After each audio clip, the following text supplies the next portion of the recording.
All right, shalom, shalom. Shalom. First and foremost, it's always going to give all honor, praise, and glory to Yahawah. BAHASHAM. YAHAWASHI. BAHASHAM. HAQADASH. and double honors to the apostles and elders, the great millstone who rule and teach well, who learn the truth from. May peace, mercy, and blessings be upon the hopeful elect that believe on this truth and sincerity. We the brothers from the GMS Cleveland branch coming back to the spirit of power of YAHWAH BAHASHAM YAHWASHI. Another weekend to prophesy the downfall of America, also known as Babylon the Great, according to the Holy Scriptures. And if you've been paying attention to what's taking place on the planet Earth, and if the Holy Spirit is guiding you, you will understand that everything taking place goes back to biblical prophecies. The different things that the prophets saw in their respective time, it all is playing out here on the planet Earth. One of the most recent topics is you had the House. They passed a bill that hasn't been it hasn't come into effect yet, but they just recently passed a bill saying that all young men ages 18 to 26 is automatically going to be registered for an upcoming draft, which is the scriptures prophesy of a draft. You know, and how people are going to be scared to enter into it. But why are they going to need a draft? Why? Because it's going to be World War III. Okay, it's already started, but it's going to hit its climax. But go to that thing, 15. Take that 15, cut up, 17. This is the book of 2nd Ezra, chapter 16, and verse 17. Woe is me, who will deliver me in those days?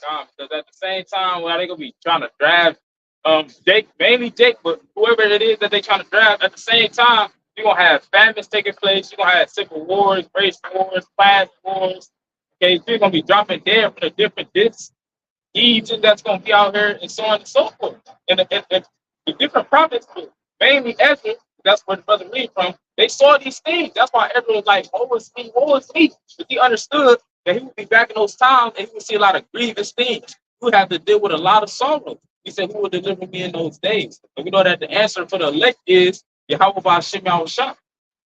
Verse 18, the beginning of sorrows and great mourning. So the time period, okay, that we living in now is just the beginning of sorrows and great mourning. That's why dinner every week you see 2 or 3 goddamn lines of cars going to a funeral. This is the beginning of sorrows, the great mourning. A lot of people lose their life, and a lot more people is about to be unalive.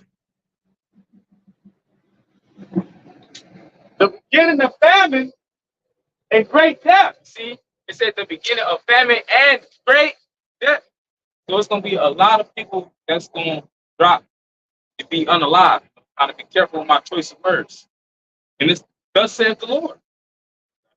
The beginning of wars, and the power shall stand in fear. The beginning of evil. What shall I do when these evils shall come? See, he said the beginning of wars. For example, Russia, Ukraine, that's an actual war, which is going to lead to a bigger war. Israel and Palestine, Israel and Hamas. That's a war, which is going to lead to a bigger war. Verse 19, behold, famine and plague, tribulation and anguish are sent as scourges for amendment. Lord is going to let all these different judgments take place so that those that of the elect, when they see these things happening, they can repent. It says scourges for amendment, meaning for you to change your way. The point was said to get up, of course.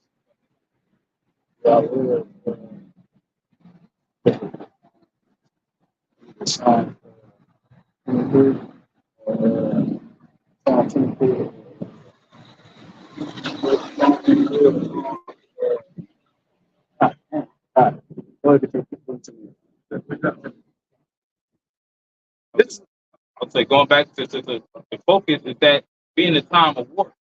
As a matter of fact, go to Ecclesiastes chapter 3 real quick. Go to that. Chapter 3, verse 1.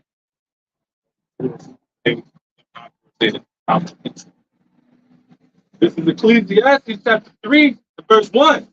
It says, to everything there is a season and a time to every purpose under the heaven. It said to everything there is a season. It's a time for it to snow, it's a time for it to rain, it's a time for it to grow.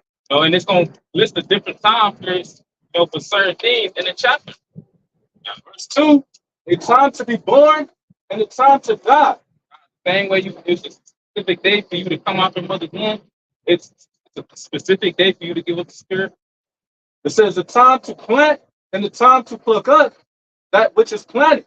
Physically and also spiritually. It was a time where evilness, wickedness was being sown. I'll tell you that second, the fourth time, the evil and sown. It was a time for the Moa agenda and the hip hop agenda was being sown in the minds of the Israelites, so-called Negroes, Latinos, and Native Americans. But beginning with the elect, now we're in the time period of that same seed being put out of the minds of the elect, so that they can come back to the whole, especially how about Verse 3, a time to kill and a time to heal, a time to break down and a time to build up.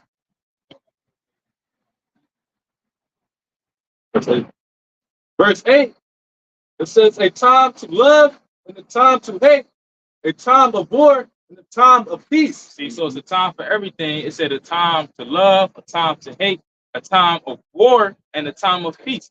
Now, do it sound like we're in a time of peace when you listen to everything that's taking place on the planet Earth? You got women saying they baby daddy house is on fire while his paralyzed mama in there. You got women leaving their children and throwing them out the forest.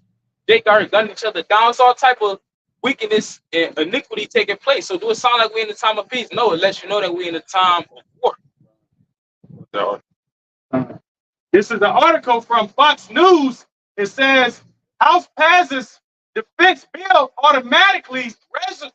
So like your House passes defense bill automatically registering men 18 to 26 for draft. And this is just the beginning. It said that they passed the bill automatically because it was a period of time prior to that when you had to actually go and register for them to be able to draft you. But now they passed the bill to where they register you. They themselves. They don't need your permission. You know, you ain't got to consent. You automatically gonna be registered. And if they call your name, you will have to go. If not, it's gonna be legal consequences. Like Esau said. It says, yeah, because I'm about to add because when they mentioned that about the draft, the dude on the news thing, it was a guy that wrote a book, and he was trying to pinpoint the major areas of weakness in the military and why the draft is down. You know, they had a percentage of different branches, and they showed their goal and they showed the percentage of people entering the draft. But then, like the dude said, they lowered the goal just to make the percentage try to make sense. So they had to lower their standard for that. So it's all these different things. And then, like the guy, the Jake nigga, who's the anchor man on the news channel, he making mention of, well, you got what? You got niggas that's more bold now, more effeminate now. A lot of things that he allowed for his agenda to get pushed, which backfired on his military presence, because now you don't have, he made mention of a word called, he said you don't have strong men, you know, that's willing to just go fight for their country and so forth. You even got vets making mention that, no, we don't want you. He was saying that his whole family served. And he was like, no, we don't want you to go there because the moral standard of what they present is not there anymore. So now we're leading back to what the brother was going into about the draft being prominent, which is why they did that on purpose to make it. Now I have a reason to implement, you know what I'm saying, this formation, which they had it like that before a couple of decades ago, but now it's back in effect because because they're saying that the country was strong. They saying when Trump was in office, they said that the military was the strongest it's ever been. So how could we go from that to this in a matter of 4 years? So the point is that they did that, it was systematically designed like that so they could implement this force on the people. And an age that he would put on there on the military draft was between 18 to 25, 26 or something like that. You strong, as he put it. And then he made mention about how the women, and so, you know, go ahead. But that's really important to understand. Go ahead, bro. Back to this article, it says this year's, it shows you who they're targeting. They're targeting the youth. The youth is the future. You know what I'm saying? So if I can continue to manipulate their minds, I can continue my plan. See, you know, go ahead. It says this year's The Lord said, right, back up. No, I'm gonna start. Gotta give us our personal space. Say 20. Like in this article, it says this year's NDAA authorized 895.2 billion in military spending, a 9 billion increase from FICA 2024. That's right there, so that these double kind of talk. You feel what I'm saying? That's why they implementing this draft. You feel what I'm saying? Because they understand the things that are taking place. You got these shit. You had the United States running to Cuba while they was there. They ran into Russia while they were trying to go through Cuba. You know what I'm saying? You got all these different wars. You got all these different armies entering the scene, and they practicing with their nuclear weapons. So America sitting back, they counting the cost, but now they give them with the money. You'll bring that part right there back, Baba Kasai. It says this year's NDAA authorized 895.2 billion.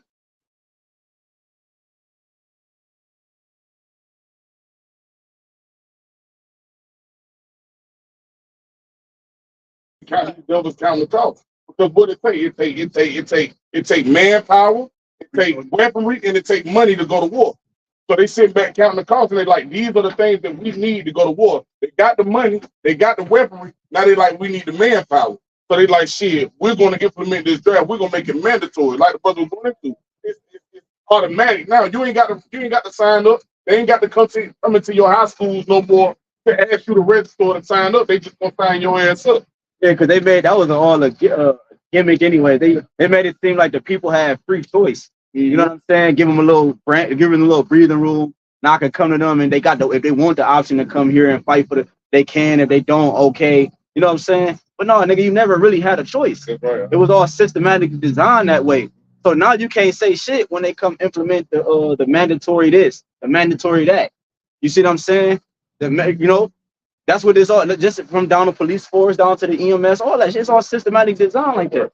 So now I have reason to mandate the C-HIP. Now I have reason to mandate the blue hats. Now I have reason to mandate you come into the fight because now we got Russia approaching Cuba. Now we got Russia approaching Miami. Now we got Russia doing this and this. Now you got reason. Yep. You know, now the devil, you can't point the finger on him on that. Go ahead, all right? So we think. Right, go ahead. It says, while it hasn't been invoked in over half a century, it's mandatory for all male U.S. citizens to register. What half a century is what? 50 years. So like I said, a couple of decades. You know what I'm saying? If you gotta remember, they did that to Ali. Ali wasn't going. You know what I'm saying? So just to show you that it was within our frame of time. You know, it wasn't that long ago. You know? He chose rather to go to jail. Right. He chose rather to go to jail than to go to war. And then that's another point. Right. A lot of these motherfuckers that sit behind these prison bars, you got a lot of young men locked up, 16, 17 years old. You got a lot of 24 all the way to that age of 26 incarcerated. They're gonna make a lot of them men go to war. Yup, shorten their sentences. Yep. Shit like that, man. You get out of jail early if you go to war. You feel what I'm saying? Yeah. Yup. That's what a lot of them watch some old Jake movies. A lot of them niggas had to do that. All blood in, blood out. You're kind. My nigga, the head nigga, he would either choose jail or choose the draft or choose to go into the service. He went into service because niggas don't want to go to police officer. There you go. So you know the odds against Jake in the world, bro. You know this all set up for you niggas, man. Go ahead, Art. It says it's mandatory for all male U.S. citizens to register for the selective service, also known as the military draft. See, that's cold too, because even when you saw Russia and Ukraine go to war, they were rounding up those. They were rounding up the like trains. They were rounding up those trains for them to leave, like the children with their mothers and guess what? And then so along with the what was it? The 12-year-olds. I think as early as 13 or 14. They were putting guns in those little boys' hands, not allowing them to leave their country because they were putting on the war. You know what I'm saying? So that's what it be the same thing here. Go that way. Go that way. When a lot of this shit get ready to go down, they're gonna make a lot of these young men go to war. You know what I'm saying? They're gonna make you fight for this country. older men over there in Ukraine. They said a lot of the younger men not listening for that already went, already been, unalive. They're forcing them to grab guns. They pull them right up. That's right, kind of. What are you talking about? Ukraine? Oh yeah, it was. Yep. Real talk, bro. That's them right up. Wasn't letting them get on them trains to leave the city or the country. They wasn't letting them leave the country. They were making them fight and go to war. And hell, it show you too a lot of what a lot of these people from these other countries stand on. Because that's what they gotta realize. A lot of these people from these other countries, they here on American soil. Because you had that boxer Vasil Lomachenko. He's a Russian, you know what I'm saying, from Ukraine. You know what I'm saying? But guess what did he do? He put down his boxing gloves and went and picked up a gun and went to war with his country. You know what I'm saying? So a lot of people got to realize, like, these countries, they're going to fight for their country when America go to war with their country.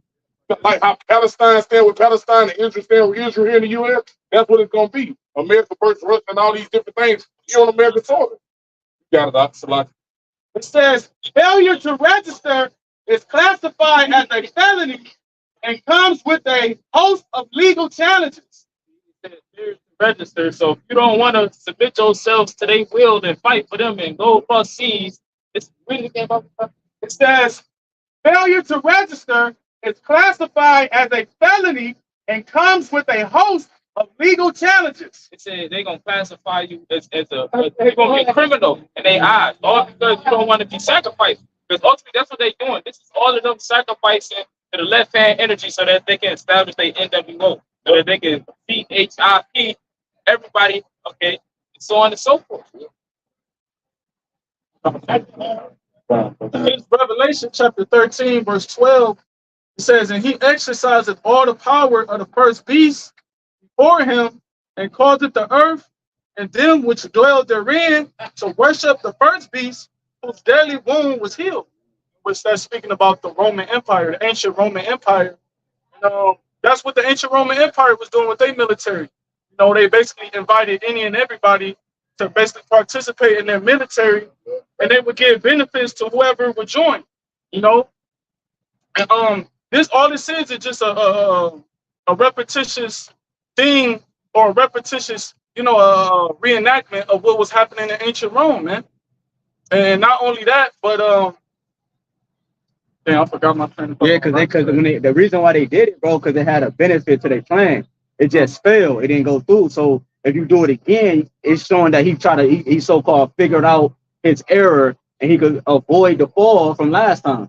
You know what I'm saying? That's what he's trying to show in the grand scheme of things. Like, oh, nigga, we figured it out. So it's gonna be the same thing. Now the difference is now the people don't, because at one point we all knew we was Israel during them times. You know what I'm saying? You got the beginning of the Hellenistic period. You know what I'm saying? And then it trickling down to Rome and a lot of that falling away. But a lot of us way more now. I mean, then now knew we was Israel. So if that's the case, then now I could do the same thing over. I got more of them blinded, and I can continue my plan as I started. You know what I'm saying? I was about to say, joining Esau's military was worshiping the beast, man. Exactly. And those Jakes who was joining the Roman military, they had to be indoctrinated. They had to eat the king's meat. They had to learn all of the technical things and worship their gods, right? Wear their attire and basically put on their religion, put on their gods in order to fight in that military, right? And that's what Esau Edom is doing, like what I was saying. It's all a sacrifice. You're being a sacrificial vessel for Esau and the beast. So you join the Esau's military, you worshiping the beast, man. You become the sacrifice for this devil. And if ain't nobody joining the military, ain't nobody willfully joining the military, And then another thing too, the only ones that is willfully joining is majority Jake women. Ain't even really Jake men joining no more, because people found out it's bullshit. Everybody knows it's a scam, it's bullshit. In the 60s, you had niggas that went in the Vietnam War, they came back home and was treated just like niggas again. They was getting treated better in Vietnam than they was for the country they was fucking fighting for, man. And then you have some of those other nations, they knew, like, look, this ain't your war. Y'all ain't even supposed to be in this battle right here, man. Yeah, and that's another thing. If I can add, y'all got it. That's another thing. The niggas ain't falling for that because what up, bro? Everybody is hip to Esau's schisms and his ways. That's why you got the truthers and conspiracy. because they want the prophets is about to happen. So everybody watching the prophets, everybody watching truth. So them niggas like, bro, y'all niggas are bullshit. So why would I fight for this country? Why would I go fight for something that I don't even stand for? You know what I'm saying? At first, yeah, you like nigga might have had hope that it would change for a nigga. It had hope that it would change for the Hispanics and so forth. Nah, them niggas like, nigga, this shit, niggas leaving this country because they see the bullshit. So why would I join your military to fight for this country that has no fucking backbone whatsoever? Yeah, that's why you got on these different social media outlets, these different articles, you got different Israelite women, black women predominantly. They join it for the bag. Exactly. They only doing it for the money. They only doing it because their living situation is fucked up here in America. Not only that, they get in the military and then they instantly regret it, man. And they make videos crying and whining and shit. They start to notice how corrupt Esau it really is, how corrupt the system is. They start to see different shit behind closed doors about how these elites really be doing right, be raping, doing unrighteous things to these other people and shit. And if I can add too, like you said, so that's causing a lot of people to fall out of the military, which is another reason that they get the draft, because they got a lot of people leaving the military. And then on top of that too, another thing, because like the brother was talking about this earlier, that's another thing that you see taking place in the military. When a lot of these people join military, they join the what? To be nurses. They join because you can go to the military, you can go to college for free. You know what I'm saying? Different branches where they ain't necessarily, when you join the military, it ain't just about them putting a gun in your hand. You ain't necessarily going to war. A lot of people that's in the military ain't never seen war. And that's why a lot of people running out of the military, because they see war is about to take place. They gearing up for something behind closed doors, and they like, hell no, y'all, this shit getting scary. We got to get out now. Exactly. You know what I'm saying? Because they like, we don't really want to. This ain't, because it ultimately is not what the fuck they signed up for. It's like, no, the spirit always break it out regardless. That's what I was about to say. They literally out their own mouth say this ain't what we signed up for. They come back home with PTSD and shit. They come back home with all these different diseases. Hey, the heroin epidemic. Come on, man. Right? With Jake. That shit started in the over there in Vietnam and shit. Fucking with the drugs and the AIDS and fucking with some different women and shit. And they brought all that shit back here, man. This is Jeremiah 51:28. It says, prepare against her the nations with the kings of the Medes. It said, prepare against her. That her is talking about Babylon the Great, or the daughter of Babylon, which is known today as America. That's what you see. See the Lord putting the spirit on the Russians, Iranians. There's gonna be many more nations that's gonna join. Okay, to do what? To come against America.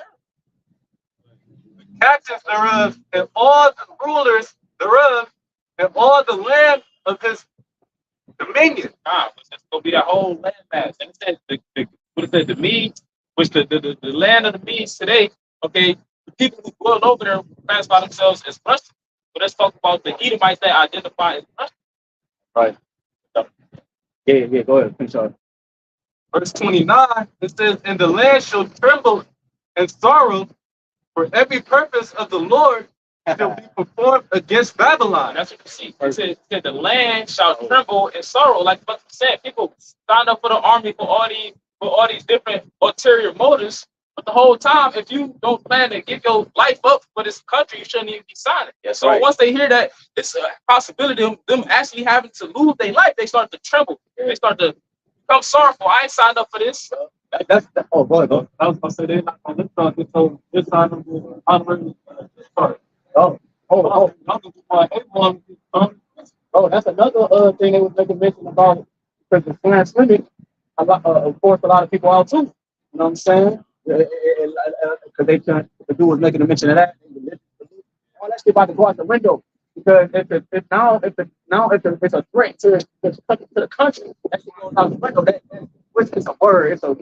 That oversees, like, okay, what happens when if it's war, the Constitution go out the window, your rights go out the window, because it ain't gonna be no rights if this place is dismantled.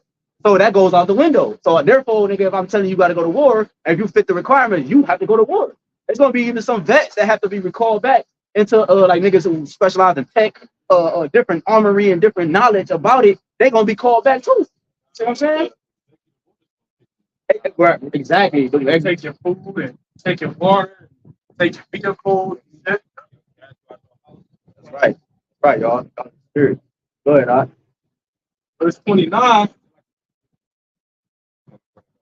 Jeremiah 51-29, it says, and the land shall tremble in sorrow, for every purpose of the Lord shall be performed against Babylon, to make the land of Babylon a desolation without an inhabitant. Because people can smell it in the air. Feel it in the air. That there's destruction coming to this place. They tell you that in the previous chapter, there's a sound of battle in the land and of great destruction. People know that something big is going to happen to them. Oh, I'm glad you said that. The water YAHWASHI on Shaf, I remember what I was about to say. Because it tell you in Isaiah 33-14, the hypocrites shall surprise the hypocrites. We was making mention of some of the things the niggas joining the military force. But they were just pretending. That's how that shows you the state. That shows you the state of the mind of the people. It's a joke. Niggas joining the military, nigga, that military is used for war and combat and invading this and going here, keeping this right, keeping that right, sanctioning this, sanctioning that, distributing this, distributing that. You know what I'm saying? It's the fighting force behind the mind who runs the country. And niggas don't understand when you join these different things, if you're not joining the Lord, you're setting yourself up for death. That's why I got this precept. Y'all done with that. I got the word casualty. Come on. People fail to realize that every war comes with casualties. You know, people that join the army must have the understanding that you could be a casualty. That's right. It's the etymology for the word casualty. It says chance, accident, incidental charge. It says the meaning, losses in numbers from a military or other troop. An individual killed. Losses in numbers from a military troop, military whatever. It's a loss in numbers. You know what I'm saying? So that can range from 1 to a gazillion, depending on how big the army is. So it ain't no set number on that. It says a loss of numbers. That means it's a large multitude of individuals that's going to have to be, like you said, sacrificed for this beast.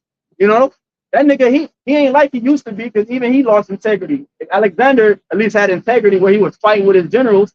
Even you had never seen the nigga who's in charge of this whole combat fighting on the front line with his generals, with his angels. Yeah, exactly. Exactly. None of them elites is in the uniform fighting for this goddamn country. See? Exactly, bro. So when they was everybody, they wasn't out there doing that shit. Exactly, bro. So even then, that shows you just how the lack of morale, everything around this is, bro. Even this Edomite, he didn't have it anyways. But even he lost his integrity, his warlike nature. Like I said, Alexander was on the front line with his generals. They respected that nigga. They fear him. You see, Esau don't even know what that means, man. Go ahead, all right.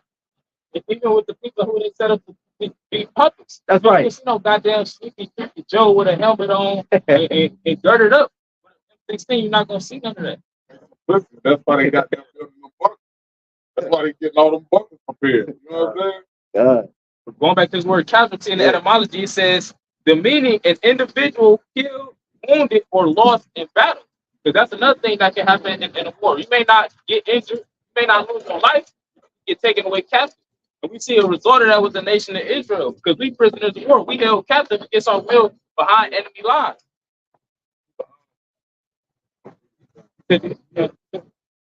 Got it. Got you right here, all right. It's second Esdras. This is second Esdras 16. That's where y'all at? Oh shit. I didn't know that was where y'all at. What's that? Jeremiah 51-30. It says, the mighty men of Babylon have forborne to fight. The mighty men of Babylon will be who? The soldiers, you know, the troops, the people that serve military. That they have forborne to fight. Meaning they refuse to. So they fighting against it. It's gonna get to the point where a lot of people they're gonna end up in sea camps or detainment centers and prisons, all because they try to lead the military or they refuse to be automatically drafted into. Then he got replacement for people like that. You know, that's the whole Boston Dynamic shit. You know, with the super soldiers, and you got the specialized dogs and shit. Come on, man. They be doing all type of motherfuckers. Got the robots that shoot with pinpoint accuracy. Yep. Never miss. They hurdling, jumping over shit. Inhumane abilities, if I'm saying that right. You know, so he got a backup plan or a backup plan for those who not willing to get down, you know, with his military. Yeah, nah, that motherfucker got a plan. You, that's why, like, when you, like, what was doing the beginning of the football season this year, so that's the point you're making. During the beginning of the football season this year, what did they highlight at the game in LA? They highlighted those motherfucking AI robots sitting in the stands, like they were regular people watching the game.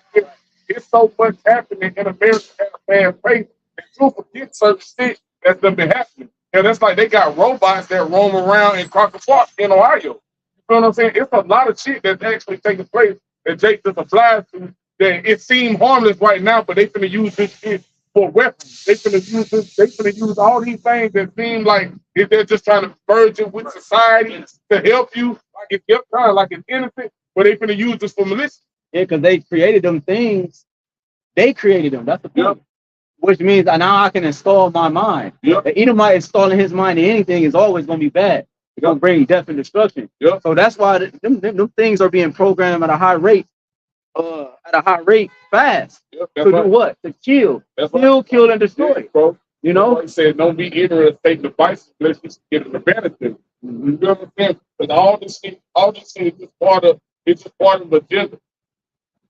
Got it out. Jeremiah 51:30 again, it says, the mighty men of Babylon have forbore to fight.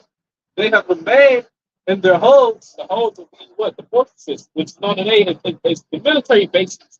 Like what's going into. A lot of people sign up for the military without even understanding what they truly signed up for. That's why you see a lot of them, especially the younger ages, they doing TikToks and on Instagram doing shorts and shit like that. But when it comes time to fight, they're not gonna want to leave out of off that same military base that they doing that TikTok on. You got a shortage of people in the police department. You got a shortage of people in the fire department, in the dispatch department. You know, these different departments, that's low level shit. That's for the city. That's for the inhabitants of the land, the municipal, right? The people. And ain't shit really going on right. You know, ain't shit really. You got your little uproars and shit, but America is not in a state of emergency right now as far as the city is concerned. Mm-hmm. But you got motherfuckers that don't want to show up to their job as police officers no more. Motherfuckers don't want to keep risking their life for a devil that don't give a fuck about them, man. And now that's the point. So how much more for the military? Exactly. You know, you're right. You start to see that it's little corrupt shit within the system, you know? Yeah, that which also could Lord willing translate to them blue hats being used at a higher frequency. You know what I'm saying? To distribute whatever and to combat this or whatever in the Babylon. Them UN troops, man. You know what I'm saying? Because the UN troops consist of a conglomerate of different nations in one that's serving as a militant force, you know? So it's like what you saying to America? You know what it says? The mighty have failed. They became as women. Became as women. Mighty. But they mighty failed. Yep, good. They have burned her dwelling places. Her bars are broken. That's the end result for America, for it to be destroyed with nuclear fire. If you find yourself joining a military and going across seas, guess what? You're going to have to suffer thermonuclear fire as well, because it's going to get missiles like get shot off, what they call the Middle East over there, on the land of Israel, you know, Palestine, Saudi Arabia, that landmass. You go to 2 16. That's the book of 2 Ezra, chapter 16, verse 33. It reads, the virgins shall mourn, having no bridegroom. The women shall mourn, having no husband. Why? Go ahead. Their daughters shall mourn, having no helpers. In the wars shall their bridegrooms be destroyed. And that's what one of the points I was gonna make earlier too, because a lot of women join the military because they don't have no helpers, no husbands. Esau took the husbands, so now that's another avenue women use to get the bag or further life in this society. It's the military. But what's gonna happen, like the scripture just said, the men are gonna be drafted, which we were talking about when we started the camp with. They're gonna die, they're gonna perish or be unalive in these wars. Showing you that the drive is gonna actually come to it's gonna actually come to pass. Like it's gonna actually succeed, if you will, at what they're trying to do to the aspect to some degree. because you're gonna have a pushback, but you also gonna have individuals like, oh, let me go, let me do this. Because they're gonna, that's what the scripture just said. Because if it's a shortage, you know what I'm saying, that can't be fulfilled. Read it again. It's the book of 2nd Ezra, chapter 16, and verse 33. It reads, the virgins shall mourn, having no bridegroom. And the virgins will be young women. And when we start off with the article, it said men ages 18 to 26. Most likely they're dealing with young women. Young women, that's right. The women shall mourn, having no husbands. Their daughters shall mourn, having no helpers. In the wars shall their bridegrooms be destroyed. Their husbands, yep. And their husbands shall perish of famine. So that's why women gonna be in the state of mourning. That's why they're gonna find themselves distressed, because the men who they thought they could put their trust in, they'll be put to death. He the one overseas got his head blew off by goddamn Iranian. Right, he convinced her at the crib that I need to go fight for us to live, our kids to live in the future. Yep. You know what I'm saying? Now she's like, oh, okay. No, but that's, so you got individuals like that. Yeah. You know? You gotta remember, you got different branches. Niggas Of for that sure. shit. You got the Navy, the Marines, you got the Air Force and all that shit. So it's different ways it's different ways Esau is sacrificing. Mhm. You go out there in the water, the Lord could do anything. You know what I'm saying? Leviathans, you go out there in the air, the Lord could do anything. Chariots. If you a foot soldier, the Lord really gonna get your ass. So you can't, it's no way to escape this, man. And then you gotta select. You gotta remember, you go out to war, and the Americans, I say certain Americans, they go out and get stationed somewhere, but their whole livelihood is here, man.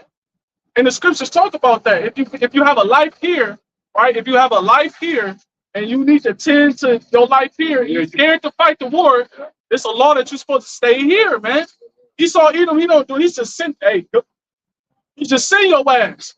He don't observe what type of spirit you in. He don't observe your situation. He don't observe none of that shit. So now you got weak ass men out there on the battlefield, and their mind is still in America. They stationed out there, but their mind and their spirit, they still worried about shit here, man. Right. So they not even worthy to fight.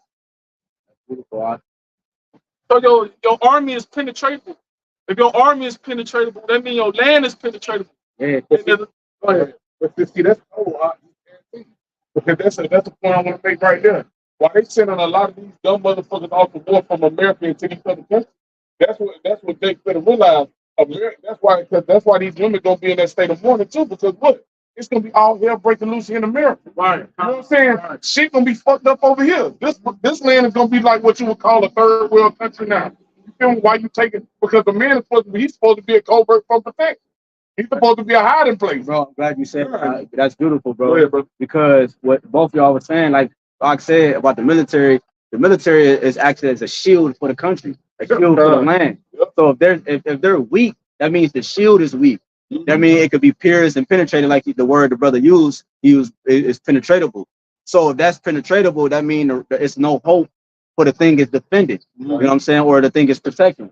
I was gonna say too, to protect the land over here is the national guard. And the borders being open, that only let this land be penetrated. Yep, that's right.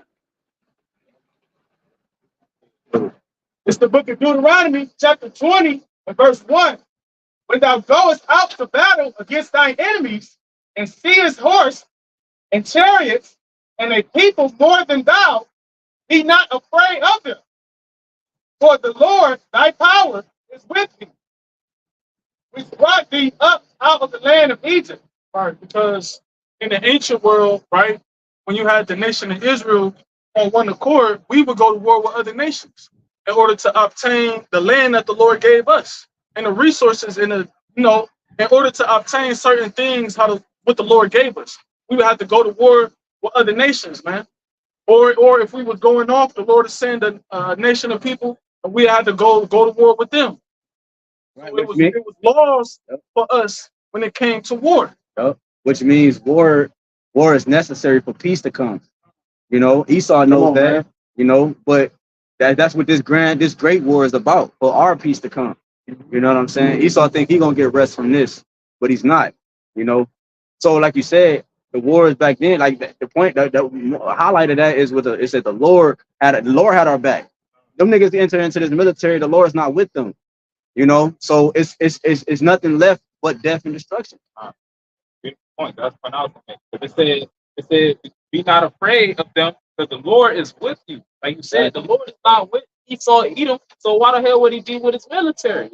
But the Lord, he's gonna be with the elect. So that's the reason the elect shouldn't be afraid. Of course, the elect, they're not gonna go over. Right. And to prove that, it says in Revelation 12 that the dragon and his angels fought against the rough paraphrasing. You know, yeah, it's kind of, but you know, so that's to show you the Lord is not with you, man. Oh yeah, Revelation 12. You know, The Lord, it said Michael and his angels fought against the dragon. Bring it real quick and then y'all got it back. Revelation 12. In Revelation chapter 12, verse 9, it says, and the great dragon was cast out, that old serpent called the devil and Satan, which deceiveth the whole world. Right. So that great dragon, which this will be Khan. Go ahead. I'll start up Yeah, first. I'm gonna start at verse 7. Revelation 12:7, and there was war in heaven. That's talking about here on the planet Earth, which would be likened unto heaven. You know, it is heaven for the self-proclaimed white man and the other nations. So this is their rulership. So it said there was war. It says Michael and his angels fought against the dragon, and the dragon fought and his angels. Now, this is not some mythological tale like the Christian church and majority of the world believe. Let's talk about when the Lord come back, he's gonna have Michael, the top archangel, fighting alongside with them, alongside with the angels, the heavenly vehicles. You know, the chariots, the world ignorantly calls UFOs. Right, and the important thing, one of the highlights that what the statement the brother just made was that it uplifts the statement the Spirit gave us earlier when I talked about the general fighting with his men, because YAHWASHI is going to be in the fighting with his men. See, why he has his integrity. See, he has this morale about himself. He's going to be fighting. He said, Micah Allah, the archangel, is going to be by his side. That's very important, because why? The general will fight to make sure the job is done the right way. I gotta make sure. No, I'm gonna go to war with y'all. One, because y'all my men. You know, I have the integrity, and then two, I gotta make sure the job is done. I'm not just gonna send my men. I gotta come too. So YAHWASHI that's pivotal to Esau's downfall. The YAHWASHI is coming back to make sure you get taken up out of there. You know.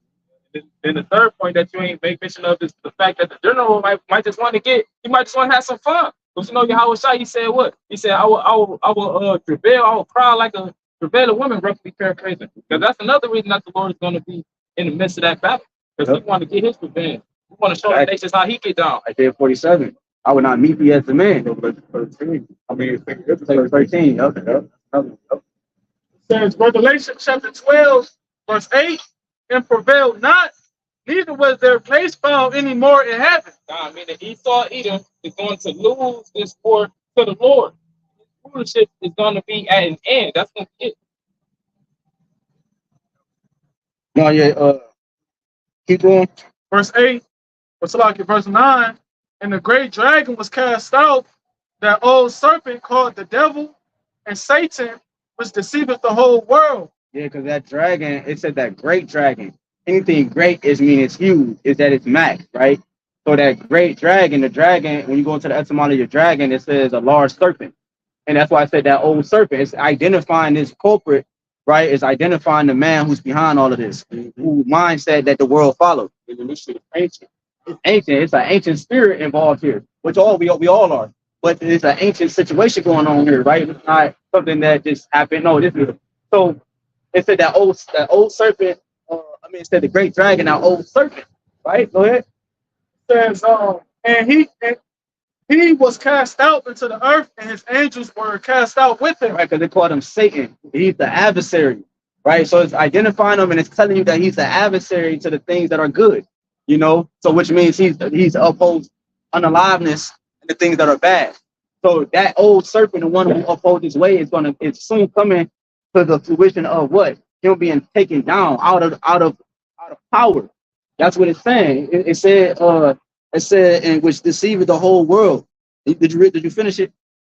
Verse 10. Oh, okay. So you finished 9. He was cast out into the earth, and his angels were cast out with him. So he was cast out of rulership, and his angels is his military. You know, because that's another thing. These individuals are going to be fighting against the Lord, man. You know, Brother quoted 2 Corinthians 13. It ain't no hope. He's gonna have man be an example of his power, Yahweh BAHASHAM Yahawashi, and then he's gonna actually show you his power by Yahawashi and the angels. You see, at a greater level. You see, because them individuals in this military at one point, like it says in 2 Esdras 13, are gonna join forces to fight against the Lord, man. Right, man. You know, I think it was Ronald Reagan or Nixon, one of them, that mentioned that, man. They quoted the scriptures, man. Come on. But go ahead, you finish that. Was the calf out? We read it already? Yeah, I did, but I'm still reading. Okay.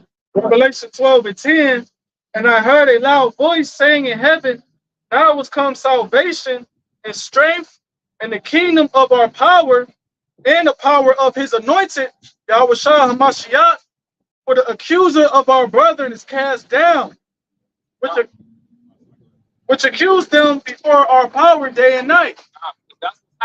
That's what that's going to be the fulfillment of. The accuser of our brethren being cast down. Oh, who's labeling us the robbers, the thugs, the murderers, the gangbangers, when he really is the one that's been doing all of this. He established his kingdom upon all of this. It's going to get to a point where he's going to lose. He's been made weak, man. You know what I'm saying? Talk about, is this the son?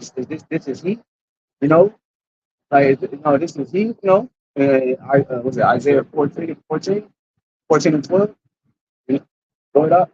Okay, because it said now is come the kingdom of our anointed, or of our power and his anointed. That's right. Because that's going to be the beginning of the kingdom. Once World War III hits its climax, the missiles get shut off, the Lord cracked the clouds, you see the different periods that Lord's angels zapping people with the laser beams from the chariots. That's going to be the beginning of the kingdom of Yahawashi. I got a quick one for y'all, and then y'all got it. Slide.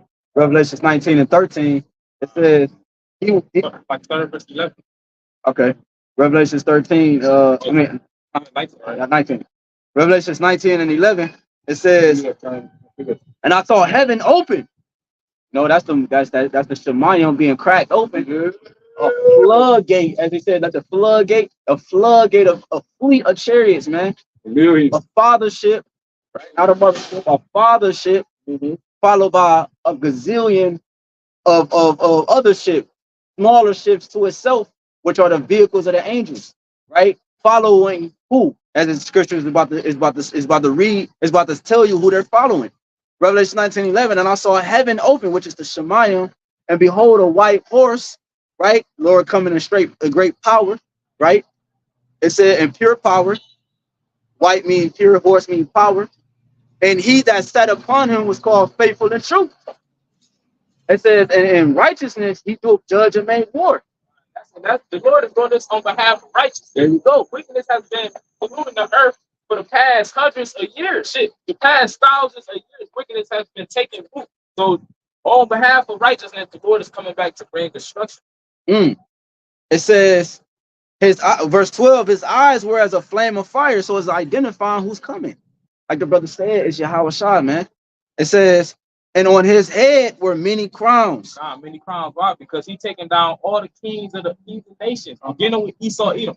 The king of Elam, which would be the East Indians, the king of Moab, which would be the Chinese, the king of Ammon, which would be the Japanese, and so on and so forth. Many crowns, which that would represent victory, because that's what you would do when you conquer a heathen nation in the ancient times. You would take down their king. A lot of times they'd chop his head off and they'd take his crown. They'll take his crown. That's right.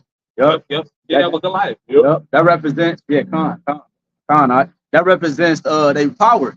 You know, the Lord, no, they defeated. They're defeated. They ain't in power no more. Rulership. The crowns is an act of rulership. You know, so they're showing you that when you take all the nation's crowns, that means that there's only one ruler. Yep. Me. You know what I'm saying? Yep. And then normally when you do that, when the nation king fall, they bow to the one that took down their king. There you go. Right. There you go. They submit. Psalm 110:5, it says, the Lord at thy right hand shall strike through kings in the day of his wrath. When the Lord come back with those legions of angels, that's what he's going to be taking out these kings of the earth. Right? That's how he's going to contain the many crowds. They said the right hand. Yep. Power. Right hand, power. Daniel chapter 2, verse 44, it says, and in the days of these kings shall the power of heaven, Yahweh, set up a kingdom which shall never be destroyed. The days of these kings, some of why the heathens will be on earth enjoying their time for it to rule. That's when the Lord will come back to establish his kingdom. Which the only way that could happen is if they lose their kingdom. Right. It says, and the kingdom shall not be left to other people, but it shall break in pieces and consume all these kingdoms. Meaning once Yahawashi establishes his kingdom, it ain't gonna be a 1,000-year period. Then goddamn Magog, Russia gonna come up. No, it's not gonna be none of that. The Lord's gonna establish his kingdom. It's gonna be like that forever. Yep. Like you said, it said right. God. And it shall stand forever. Because they said he coming to make war in righteousness. Righteousness, they tell you in William Solomon 1:15, righteousness is immortal. So if I'm coming to establish a system and a kingdom, a mindset of righteousness, that means once I conquer you and set my flag, that's what's coming after. Righteousness, which is meaning what? Immortality, which means that my kingdom is never going to be taken away, man. What? Was there more in that, bro? Okay. You got 2 steps. This is the book 2nd Ezra chapter 4 and verse 29. If therefore that which is sown, verse 2nd Ezra 4:27, and cannot comprehend the things that are promised to the righteous in time to come. For this world is full of unrighteousness and infirmity. The world is full of unrighteousness and infirmities, a bunch of wickedness, whether it be the Movism, the feminism agenda, the Sithism agenda, all the isms. This is all unrighteousness and infirmity. That's why when the Lord come back in righteousness, he's going to judge and make war. That's right. Right. That's why all of the wickedness that Esau has done has been summed up to be a beast. Right, the Lord summed up all their wickedness that stemmed out of Esau. He summed it up as beasts, man. You know, and everything that this place promotes from its religion, democracy, from the military system, I said religion already. The beta male game, all that shit, man, is a part of this beast system. Because beasts, they wasn't given the understanding of righteousness. They do what they flesh tell them to do. They act off the instinct. That's why you see dogs eating their own vomit, eating their own shit. Filthy. You will even see a male dog popping another male dog. So you don't have that understanding. Like that's why the Lord got to, but like all the things that the brothers making mention of, that's why Yahawashi has to come remove this kingdom out of place. You know what I'm saying? That's why, because of the spirit. Because it's filthy, it's defiled. You know what I'm saying? It's not upright. It's not pure. Which is what is that's what Yahawashi is coming to establish. That's why that's why the kingdom of heaven won't be moved, because it's pure. It won't have no cracks or flaws in it. This kingdom is cracked and flawed. Anything with cracks and flaws, you always find a way to improve it or make it better. And that's what they try to do with everything they come up with. It defiles the land even more. And the Lord done with this shit. Got it up. Verse 28, 2nd Ezra 4:28. But as concerning the things whereof thou asked me, I will tell thee, for the evil is sown, but the destruction thereof is not yet come. So we see it. So we see the evil being sown. And we know when anything is sown, it eventually grows. It shows the leaves and the fruits. So that's what you see. You see the fruits of wickedness taking place. You see a man cross the street, you can't tell if it's a woman because he got on a dress, but then you call up to him, he got a beard. That's the evil being sown of wicked for fruit. But it said, with the destruction thereof is not yet come, showing that the destruction is guaranteed. It just ain't happened yet. Right. That's the cleansing. Yeah, exactly. It's the cleansing. That's why we got to use a sickle to uproot it, because it started as a plant, and like the brother said, it branched out. I got a quick one. Was that it on that? Go ahead, Verse 29. If therefore that which is sown be not turned upside down, right, meaning right side up. Good. And if the place where the evil is sown pass not away, then cannot it come that is sown with good. They got to get up out of here.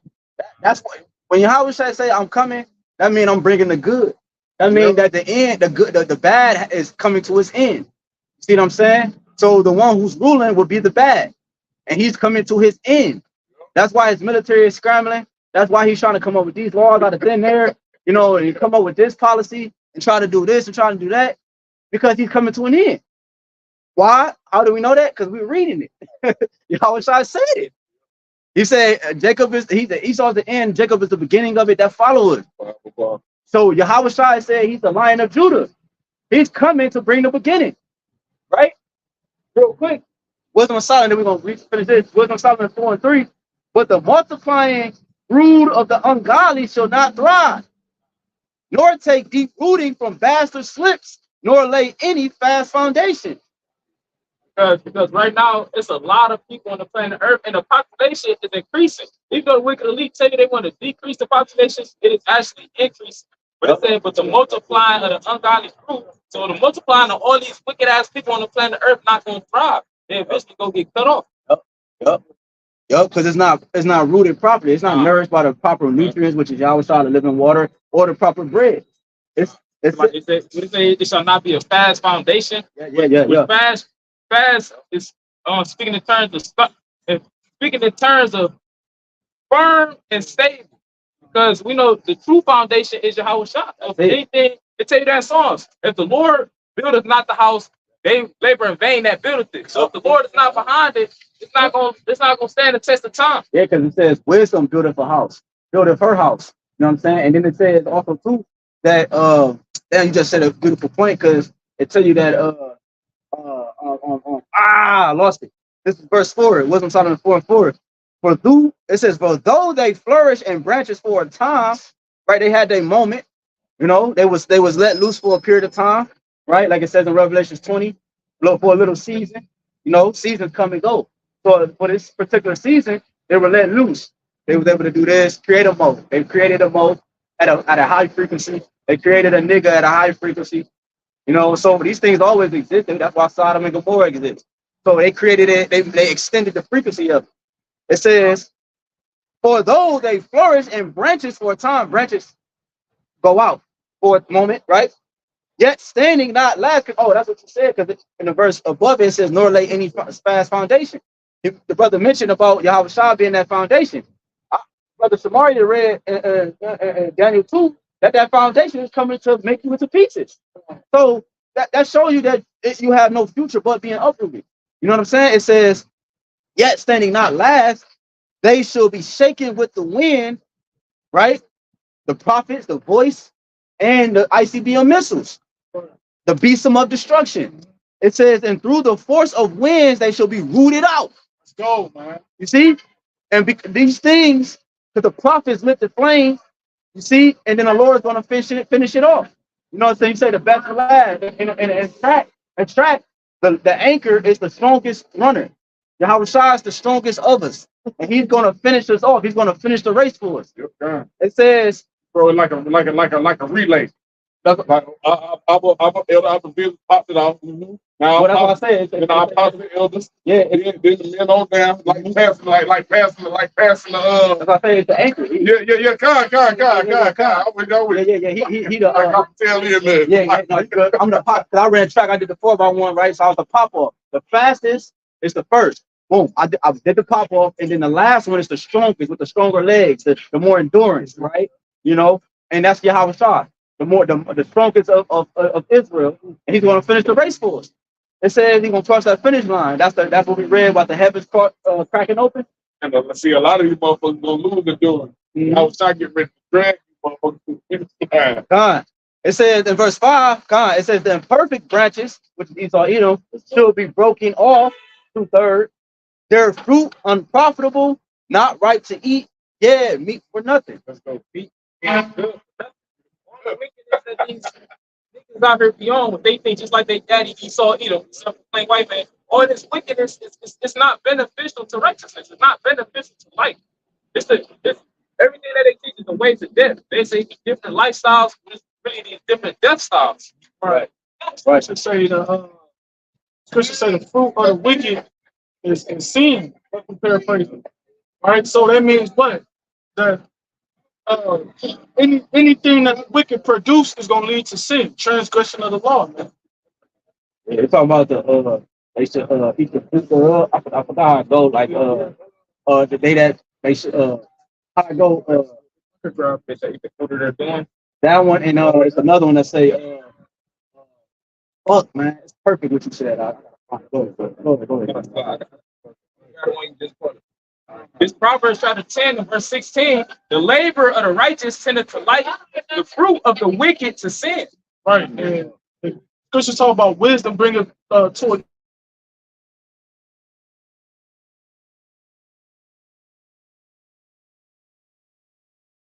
a kingdom that's gonna last forever, a righteous kingdom that's gonna last forever. Bring that part of that. Proverbs 10 and 16. The labor of the righteous tendeth to life, the fruit of the wicked to sin. Yeah, it said the fruit of the wicked to sin, transgression of the law. We know in the Lord's kingdom there will be no sin. So what does that mean? The Lord's going to do away with the wicked, man. Right. All right, and the life is going to flourish because YAHWASHI has set his kingdom upon earth. The foundation was laid. He came and the foundation, and now the rest of the house can be made, built. You know, we're doing it spiritually, but it's going to come a time where it's going to be physical on the earth. You know what I'm saying? Or the kingdom of heaven is going to be physically here. They tell you that in Revelation 21. They saw no temple therein. YAHWASHI was the temple of it. You know, so YAHWASHI's coming is the very indication that the kingdom is coming. He's the foundation, the sure foundation. You know, and the pillars are the elect that uphold the house. You know, so that's what's coming to the earth. Why? Because the words or the fruit, right? The words, right, of the wicked, all right, is equal to sin. And who had a precept? Who had one? In Psalms 92 and 5, it says, "O Lord, how great are thy works, and thy thoughts are very deep." Deep for the average plantation Christianity believer to grasp the fact that the Lord allow America to push out wickedness to the whole planet Earth just to destroy it. Yep. That's too deep for the average person on earth. Right. It says, "A brutish man knoweth not." See, a brutish man knoweth not. Somebody that's always spoken up and scoffing and ultimately is stupid. Don't got to understand it. Right. Nigga, if we saw like certain TV shows and movies, he'll portray a brutish person. He always got a brutish character. Yeah. The dumb jock that's always the bully or some stupid goofy shit. He ain't really got that much brains, but he a violent person. You know, he's a brutal person. That's Esau. He ain't got that much brains, but he has the power to inflict violence on the whole world. And that's where he crashes out with his violence, man. And the crash out doesn't use their fucking mind. They don't use wisdom. Going back to the point we were making earlier, they beat. That's the beat. Right. Move out the shit info. You know what I'm saying? It says, "Neither doeth a fool understand this." Verse 7, it says, "When the wicked..." So like this. I'm reading it real quick. It's the etymology of the word. It's the etymology of the word brutish. It says pertaining to animals. Uncultured, stupid, like the brother said. Yep, weak. Esau Edom has conditioned everybody to be in a beastly manner, in a beastly state. We know, like y'all was making mention earlier, we know that the Lord separated beast and man. You know, so if you're vibration, that means you're lower than man. You know, so that means that you have no conscience. You know, you have no sense of direction. You have to be, you know. It's like traffic is a clear example of that. You know, and it's like when you driving or when you in traffic, it's like you amongst a whole bunch of cattle. You know, it's like you amongst a whole bunch of stubborn ass oxen that's just following what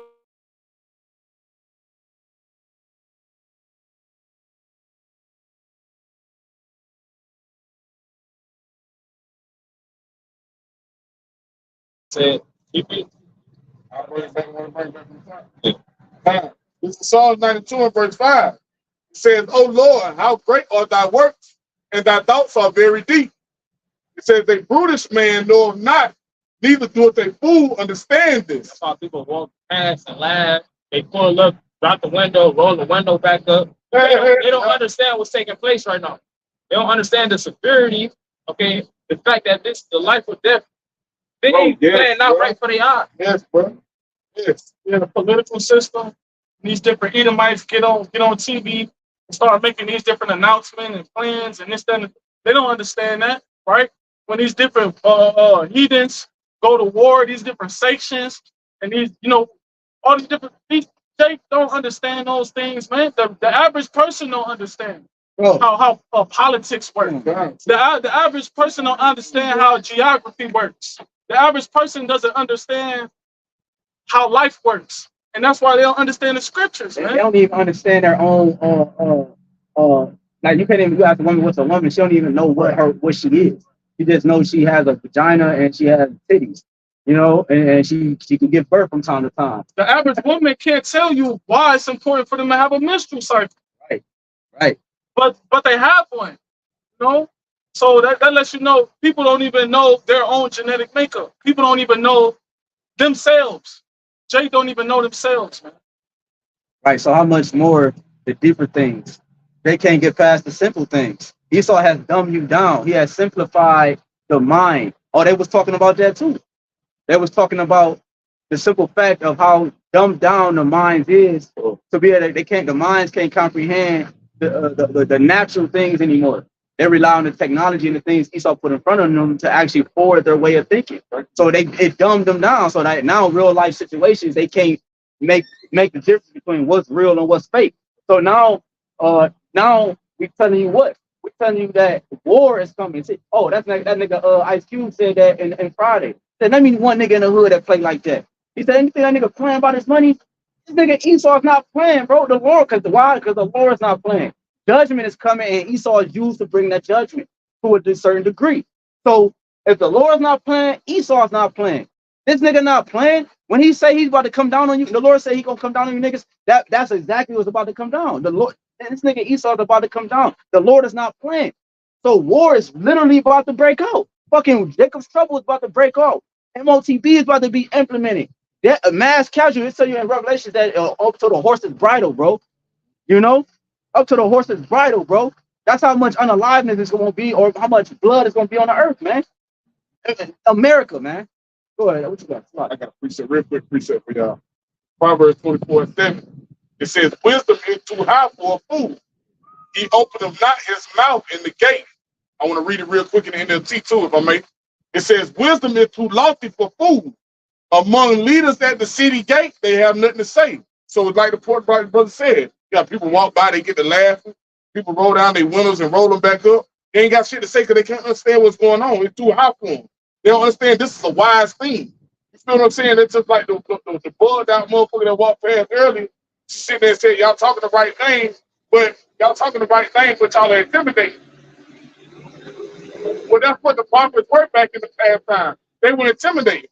People were scared when they saw the prophets. Because when you saw the prophets on the scene, you understood something about to fucking go down. That's why they had to ask Samuel, comest down peaceably? Because you know it's an old shit moment when you see the prophets. When you see the prophets, you ain't seeing the prophets and ain't nothing about to take place and ain't nothing about to go on. Bro, any building that's built, nigga, it's built for a reason. Ain't no building just meant to just be built and just sit there. It's made for things to come out. It's made for protection, safety, no distribution. A building is being built, and the building is being built right before everybody's eyes, man. You know, and it's going to be used to protect the elect in that time, man. And it's also the same building. It's going to be used. It's being used to dismantle this society. The thing that's being distributed out of it is the Holy Spirit, the prophets, YAHWASHI, YAHWASHI, essence, his name. You know. Go ahead, Arch, like it. This quick precept I had. Verse 18, I'm starting at verse 1. It says, through desire, a man having separated himself, seeketh and intermeddleth with all wisdom. You see, that's the thing. That's why Jake can't get it. Because they're not willing to separate themselves from their own lusts, right? They're not willing to separate themselves from the things that's holding them back from obtaining this wisdom, man. That's right. That's why you got something called a mold. Because YAHWASHI said in the Gospels or in the New Testament, he said he gave them over to their lust. Yeah. Like you said, they could. A mold is just one who's real lustful. A woman don't please him no more, so you got to go experiment with some type of other form of sex. So it's just like he's just really heavy indulged in his sin, his lust. You see, so the Lord give you over to that. You mean like you can't control you? Incontinent, lack of control. Verse 2, a fool hath no delight in understanding, but that his heart may discover itself. Just like the brother brought out, that wisdom is too high for a fool. If wisdom is too high for you, how could you delight in it? How could you indulge in it? It says a fool have no delight in understanding, right? Because a fool is only concerned about folly, and there's no understanding in folly. All right, there's no wisdom in folly. It says, but that his heart may discover itself, meaning what? He's going to come to the realization of his own thoughts, right? Once he knows that wisdom is too high for him, he's going to come to a realization of, well, I'm just a nigga. You know, certain things is too high for me to understand, so I'm not going to indulge in those things, right? And in other words, his own thoughts are going to condemn him. His own wickedness is going to condemn him, you know, and they're going to be condemned. It says, that's why it says, but the heart may discover itself. Because your own consciousness is going to condemn you for the shit that you're doing. It says, verse 3, and it's the point, when the wicked cometh, then cometh also contempt, and with it, ignominy, reproach. And when you go into that word ignominy, About to get it. Go ahead. it means to basically be cast down from a good name. To have a good name and it be taken away from you. Infamy. You know, and that's what Esau Edom has done to Israel. It says, when the wicked come, he bringeth contempt. And this wicked man, Esau Edom, starting with the elites of Esau Edom, has brought forth contempt upon the Israelites, right? The house of YAHWAH. He's trying to bring forth contempt upon the Heavenly Father, man.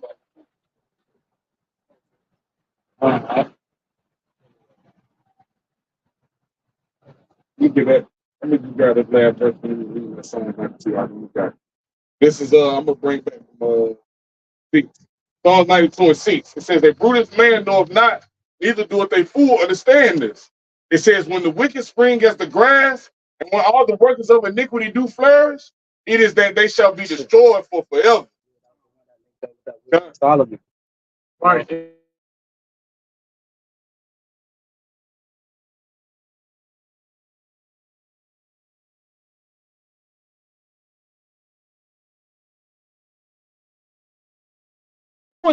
He's orchestrating these prophecies to take this devil down. He's gathering the nations, right?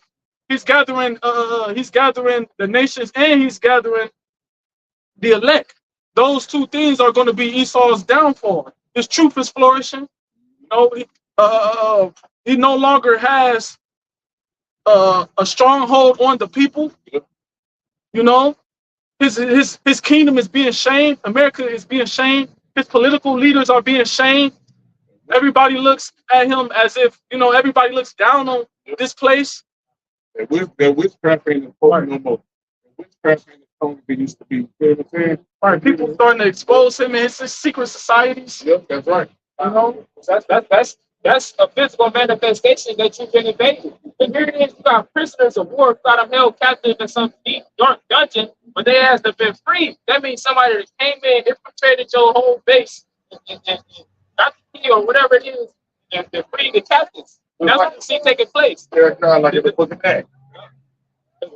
Dealing with the members of the elect, they was once snared somewhere, hid away in a deep, dark dungeon, but then the Lord had the Holy Spirit creep in, invade, and freedom, and freed them from the witchcraft that Esau Edom had them trapped in.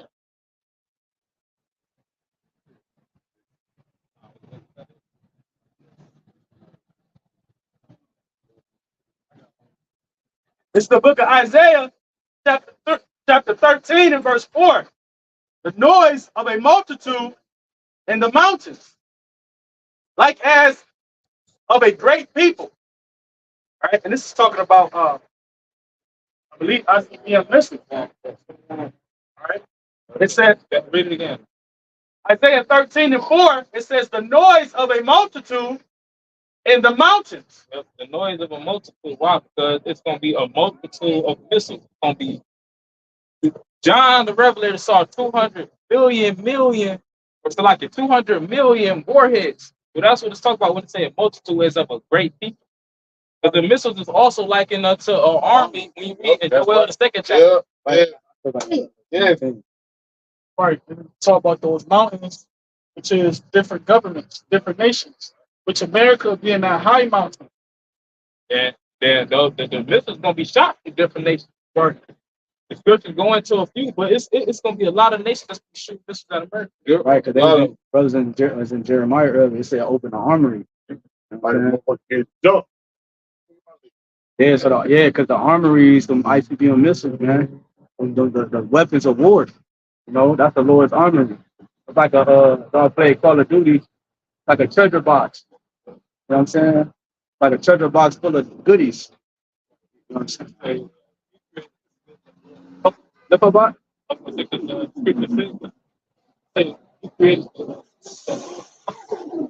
the Lord that put the spirit on these might to produce these missiles. And that's what still makes it the Lord. That's That's right.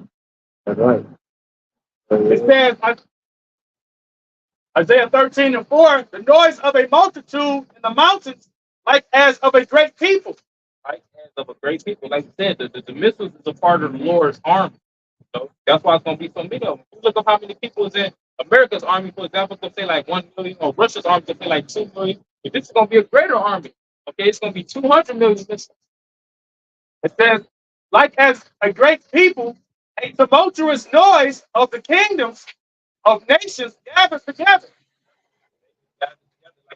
It's gonna be, you're gonna have Russia, the scriptures speak about, you're gonna have Turkey, which you got Turkey talk about joining the BRICS. There's gonna be many other nations. Iran, which is known as Persia in the scriptures. China, Ethiopia, Libya, we meet. Ezekiel 38, that's the different nations that's gonna come together and shoot missiles at America. So it's gonna be an overkill. Matter of fact, somebody going to the etymology of the word overkill.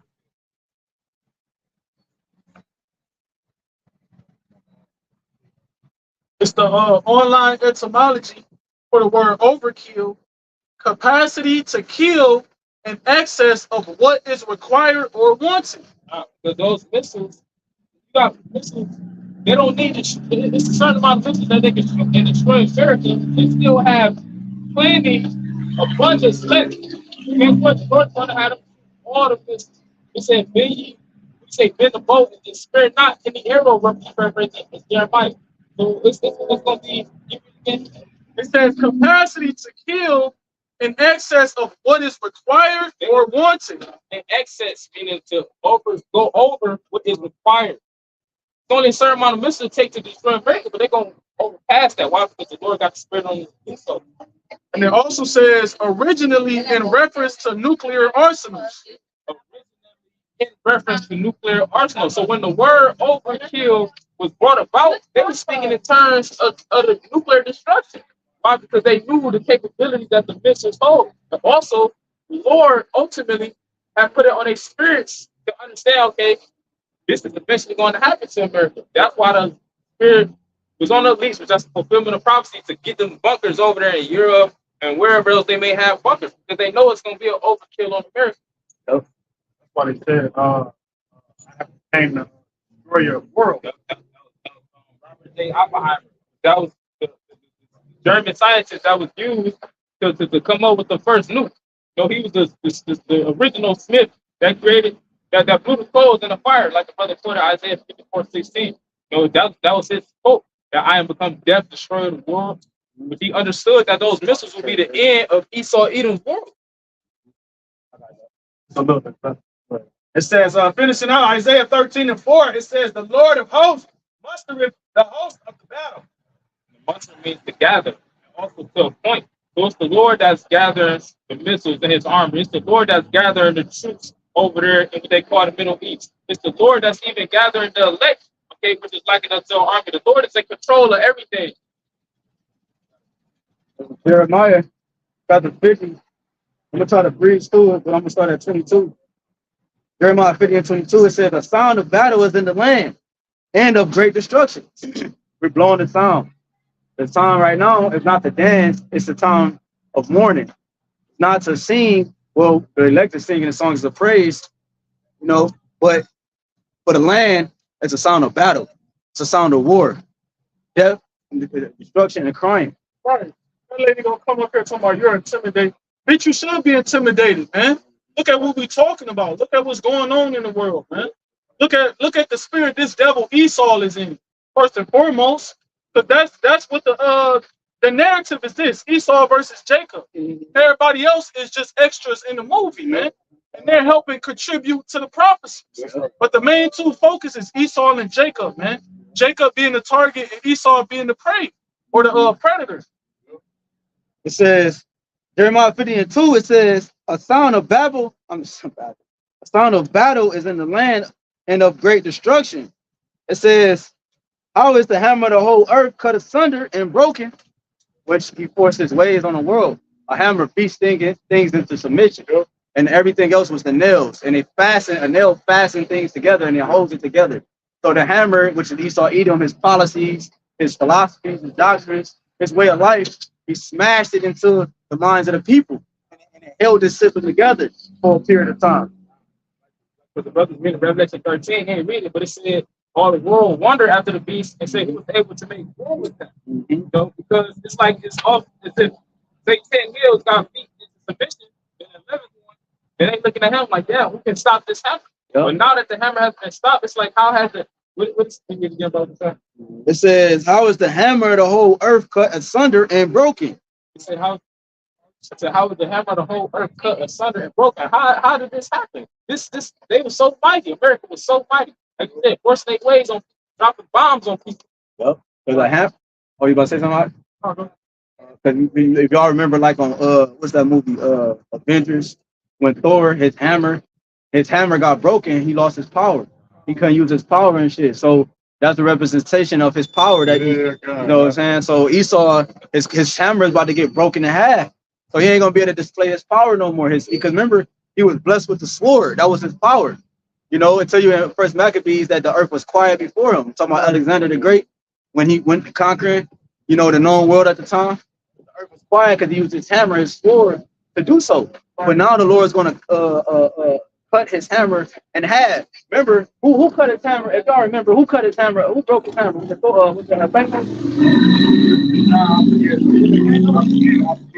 I want to say it's Thanos that I forgot how it's, because he fought against Thanos and then his hammer was broken. That's why he had to go back to the land where he got it from to make a new one. But I think Thanos defeated Thor. But that's the point. Thanos was a representation of the Lord, man, for real, right? Cleaning the world up and so forth, right? Making things right, the impurities and all that. So, nonetheless, of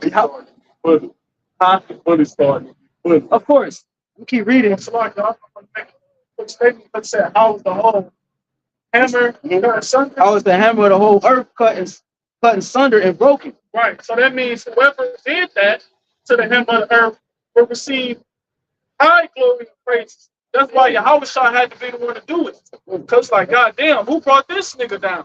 This nigga was, you know, the big kahuna. Who brought him down? And then it was Yahawah. They look at, oh, it was Yahawah, and that's why the scriptures. That's why the scriptures say he's King of Kings, man. He's returned with many crowns. Yep. And it says, how has Babylon become a desolation among the nations? Because when you started the verse 1, it's talking about a new Babylon. You know what I'm saying? It's the one we currently dwelling in. You know, so how is this system brought low amongst the nations? You know, the daughter of Babylon, Isaiah 47. How you brought low to a confused state? You know what I'm saying? Niggas don't see this place no more than what it is. The golden city. Niggas can walk freely and do what they want to do. You know, but it says, the Lord have opened his armory, 25, and have brought forth the weapons of his indignation. For this is the work of the Lord, the Most High of armies, like it says, the Lord of hosts, right? Yahweh Tazabawath mean the Lord of armies, right? So the Lord of hosts in the land of the Chaldeans. I just want to add, it said indignation. That's righteous anger. There you go, you're in my head. Let's go, man. Righteous anger. Because we read in Revelation 19, what it say? In righteousness, he does judge and make war. There you go. Armory is a storehouse, and inside that storehouse will be what? Weapons. And the weapons that is inside the Lord's storehouse is talking about the missiles. Oh, mighty be a missiles, man. No, it says come against her. That's the point. The Lord has an vendetta against you. He has I don't know if vendetta is the right word, but he has a vendetta. I can use that. Like vengeance. Vengeance. There you go. That's better. He has vengeance against you. That's we got to read it. He says, come against her from the uttermost border, open her storehouses, cast her up as heaps, remember being rooted up, and destroy her utterly, let nothing of her be left. That's what you would do in the ancient world. After you would take over a city, you would destroy it, you would pass it up as heaps. I mean, all the stones or whatever that was used to build that city, you would just put it there in a pile. So that would represent the end of it. So that's talk about the end of America, the end of Babylon the Great. Yeah, you would take everything. Nothing would have to be left because there's room for that to grow back up and come back against you, overtake me. So I would have to to get rid of the sons. I would have to take their women, make them my women, their concubines and so forth. I had to take these items and I'll take it as possession and burn everything that wasn't of value. You know, because that would mean I'll take everything. That's literally being uprooted. You know, even in some Lord to have us even kill all their cattle. Exactly. Most likely they've been doing defiled things or they defiled the cattle. And it's the same thing with America. Everything here is defiled. That's why we'll nothing make it off the soils of America but the spirits of the elect. Right, which is it was said in the next verse. It says, slay all her bullocks, let them go down to the slaughter. Woe unto them, which, you know, this can also represent people, you know, the rams and the people. Because remember, it said, the Lord said, this is the little sanctuaries. And he said that he has a sacrifice in Bosworth. So this is a big altar. This is the Lord. Oh, let's go. It says, slay all her bullocks, let them go down to the slaughter. Woe unto them, for their day is come, the time of the visitation. You can grab that before I continue. Because that's what this is. It's a sacrifice being made in Bosworth, man, which is the capital city of the Idumeans, which are known as the Edomites, which is known as Esau, which is known as McWhitey. Go ahead, It says, I'm going to start at 6. This is Isaiah chapter 34 and verse 6. It says, the sword of the Lord is filled with blood. It is made fat with fatness, and with the blood of lambs and goats with the fat of kidneys of rams. These are sacrificial animals, you know, and the Lord is identifying these people as a sacrificial animal. Yep. Go ahead, because we are practicing priests and kings. Yep, that's right. And we're preparing the altar for the Lord. We're preparing the offering for the Lord, God. And He's pleased with it. That's why He's coming to allow it to play out. He's coming to it's a sweet savor unto Him, man. God. It says, for the Lord hath a sacrifice in Bosworth. Yes, America. There you go. It says, and a great slaughter in the land of Idumea. A great slaughter. Echo America. There you go. A great slaughter is coming to this place. We mentioned the horse's bridle, man. Go ahead. It says, and the unicorn shall come down with them, and the bullocks with the bulls, and their land shall be soaked with blood, and their dust made fat with fat. Yeah, bro. Everything that brother mentioned earlier about a point of direction, everything that he directs to wickedness is going to come to naught. The Lord's pulling it down. Yep. And it's being made as a sacrifice. Yep. Man. You see, and like we said earlier, you know, the prophets. You know, the prophets, it started with the prophets, Jeremiah 28:8. You know what I'm saying? We lit the flame, we prepared the altar, we're preparing the sacrifice, we getting everything ready. You know what I'm saying? Because if I'm not mistaken, when you dealt with the lambs, you had to let them grow, right? You had to let them grow. Right, you have to let them get to a certain point before they were ready for sacrificing. You know, so this place, you gotta appreciate that. This place is ready for the sacrifice for the Lord's sacrifice, man. You know, it's ready for that. We prepared it. We let it grow to its full potential. Revelation 18, her sins will reach into heaven. And now it's time for the indignation. Now it's time for the judgment. Now it's time for the fire to be put to that motherfucker, man. Go ahead, In Psalms 37, chapter 37, verse 20, but the wicked shall perish, and the enemies of the Lord shall be as the fat of lambs. They shall consume, and to smoke shall they consume away. Come on, man. Bring it back one more time. Psalms chapter 37, verse 20. But the wicked shall perish, and the enemies of the Lord shall be as the fat of lambs. There you go. The enemies of the Lord should be as the fat of lambs, man. Fat. Burn that shit. There you go. Yep. Get rid of it. If you bring the sacrifice to the Lord, it's a savior to the Lord. Sweet smell, the Lord knows. It says, go ahead. It says, they shall consume, and to smoke shall they consume away. Something that be consumed, that mean the whole thing gonna this place America gotta get consumed first. And then Esau, Edom, that nation of people will be consumed as a nation after they serve 1,000 years. But this keeps him afloat, America. It keeps him relevant. You know what I'm saying? This is where the wickedness is. It's the capital. This is where the wickedness is pushed into the world. You know what I'm saying? The formation Everybody come here to learn the ways of America. So once you take this out of the way, you can now take him out of the way. This is his, so in a sense, it's an inheritance in a sense. Like this is his land. This is where he's pushing this and pushing that. So once you take that away, that's what happened with us. The Lord took our land. He took our land and everything that we did first, and then he took our mind. You know what I'm saying? Then we became destroyed as a people. So you gotta take the possessions away first that'll keep him relevant, and then you take him out of the way, man. Go ahead, I.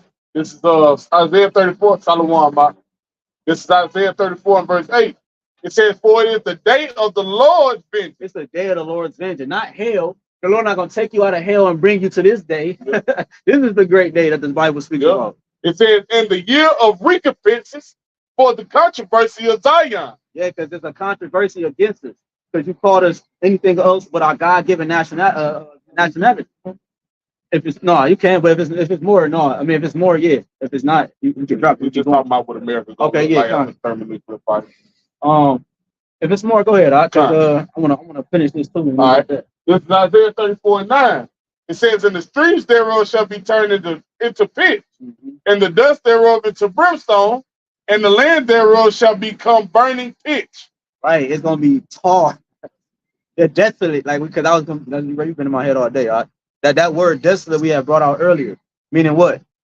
Without an inhabitant, without an inhabitant, brought down, low, without an inhabitant, and that's what we that Isaiah 13 he talks about that. The exotic creatures dwelling here and so forth. It says, and the land thereof shall become burning pits. It shall not be quenched night or day. Right, because if I'm not mistaken, burning pitch is like ain't it like tar, like ain't it like a like stubble, ain't it like tar? That's what I feel, right? It says, the smoke thereof shall go up forever, from generation to generation. Meaning for forever, a period of time. Right, and it happens that this period of time is forever because this place is going to be made a monument, a memorial of what not to be. Yep. It shall lie waste. None shall pass through it forever and ever. There you go. Because why? It's going to be made a desert. You know, you're not going to talk about the line. You're not going to be able to identify Cleveland or Cincinnati or New York. This place is going to be one big land or one desert, right? There ain't going to be no boundaries to symbolize what was there. Yep. All that shit will be burnt up. That's right. It says, going back to this Jeremiah 50, it says, I thought it said sin devil, it said sun devil. There she was. It says Jeremiah 50 and continuing in verse, where is it at? Let's start go back to 27. Slay all her bullocks, let them go down to the slaughter. Woe unto them, for their day is come. Read that. So this is a definite. This is not something we just like. Maybe these niggas will get taken out of the way one day. No, the Lord said their day is come. Meaning it's definite. Talk about second Ezra, the arrow is shot. Who can return it? You know, and it's about to talk about the archers here. And the judgment's set, man. It's set. Ain't shit you can do to change it. Like, you know what I'm saying? The Lord word has to come to that which is due. There you go. He spoke it, so it gotta happen. Yep. It says it's not gonna return unto him void. That's right. It says, woe unto them, for their day has come, the time of their visitation. The voice of them that flee and escape out of the land of Babylon to declare in Zion the vengeance of the Lord our power, the vengeance of his temple. Call together the archers against Babylon. All ye that bend the bow, camp against it round about. Let none thereof escape. So showing you everybody that got thermonuclear capability. You know what I'm saying? Like the brother was saying earlier. It's gonna be more than just it's gonna be more nations. You know what I'm saying? Yeah, the Bible mentioned a few, but it's gonna be other nations that got, because there are a lot of nations that have these capabilities. He said all they that been the boat in camp round about her. You know what I'm saying? So everybody gonna get to shoot their missiles at this place. You got it up. Yeah, that because I was making mention too. You like to make mention about the distance of Russia, how the missiles can travel about 6,000 miles. Yep. Right. And that's what's gonna happen. A goddamn fire is being sent to this place, man. You know, but like we said, 6,000 miles that the missiles can travel, and the middle of Russia to the middle of America is 5,500 miles. So, like what we brother brought out a little earlier, It's going to be literally be an overkill. It don't even have to go further than it needs to. It's going a shorter distance, meaning I have a better shot at it. If I got a shorter kill, if I'm a sniper, the closer you are, the better at I have to hit my target. You know, more damage, my target is going to definitely be out of there. The further you are, it's a little bit. So the more chances you got to hit. exactly. So the Lord's saying that he's making good on his promise. What he just said. He said what did he say? He said I'm trying to find it. I got it. Oh, for their day has come. So their day has come, meaning it's definitely like going back with the mileage. The Lord is making sure that this place gets taken out. You got to appreciate that, man. Well, I thought you bring 29 back. 29. Okay, yeah, that's where I'm at. Anyways, I'll bring it back. Jeremiah 50:29. Call together the archers against Babylon. Right, and you go to 2 16. You start at like 13. It says, "All ye that bend the bow, camp against it round about." It says, right, because like the brother mentioned, these nations, they're the missiles. They're the archers that's going to shoot against this place, the bow. You know, that's the ICBM missiles. You know, everybody going to have, all their machines going to, their target is America. Let none camp around, it said camp against it round about. Let none thereof escape. Recompense her according to her work, according to all that she have done unto her. Right, we talk about this Revelation 18. 18th chapter. How the Lord is going to let the sins, right, of Babylon reach to the heights of heaven, and then the recompense shall come, right? And how the Lord was going to reward her double. Yep. It says, recompense her according to her work, according to all that she have done unto her, for she have been proud against the Lord, against the Holy One of Israel. Right. She set herself against not only the people of the Heavenly Father, but the only begotten Son of the Heavenly Father, YAHWASHI, man. You know, and then you further forward the affliction.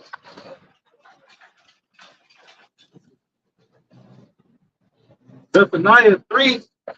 It says, "Therefore wait ye upon me, saith the Lord." Right. And this is what we're doing, right? Because Jeremiah 50:28, it said the voice of them that flee and escape out of the land of Babylon. Now, who was that? Speaking of the prophets, right? Because through this ministry, that's how we're going to be delivered, right? The message we sending out now, the warning we giving out now is going to deliver our souls, man. That's right. That's right. It says, "Until the day that I rise up upon the prey." Right, so we're supposed to be waiting on this prophecy to happen. We're supposed to be watching, waiting. Or we see the Lord gathering the nations. We see the Lord gathering Esau's enemies together. We see that these other heathen nations, they got heavy nuclear arsenal, you know. That's for my determination. It said, let the weak say I'm strong. You know, so that proves your point. The scriptures about these nations have a stronger armory, enough to overkill this place. I have a effect on it. You know what I'm saying? Everybody got ICBM missiles now. You know, so that's the main weapon. One of the main weapons to be used outside of the chariots. But they got superpower nations clicking up. You know what I'm saying? So America stands no chance. You can't forget the Lord said that He was going to make His men as weapons of war as well. So he is trouble on both sides for this devil. He gathering His elect to make them weapons against this place and you, and He's gathering the actual nations to shoot off weapons, nuclear weapons on this place, man. he literally cornered. Right. There's no way. That's why I said, let none thereof escape. Yep.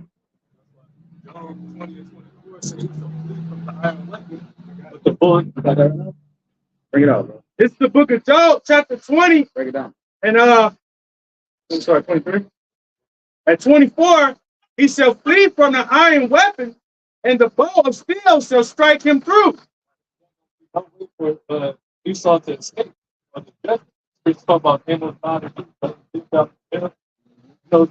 know where you go, like the bunkers, and you ain't gonna be able to go into space. All right, it says what? The bow of steel to strike. All right, sending the bows of steel. All these other nations that the Lord is mustering up against Israel. Bow of steel is talking about the Verse 25, it says, it is drawn and cometh out of the body. It's going to be shot from one end of the earth to the other end of the earth. And that's it coming out of the body, right? From a mighty archer, which is these other nations, starting with Russia and China. Yup. Yup. You got warheads within warheads, silos, you know. But It reads, the glistering sword cometh out of his gall, terrors are upon him. We saw it, so afraid of that's about to come. That's why he's scrambling to do whatever he can, but it's really nothing you can't do. Because, like the brother said, the Lord has committed work. it mentioned the glistening sword. Like we keep saying, the ICBM missiles, man.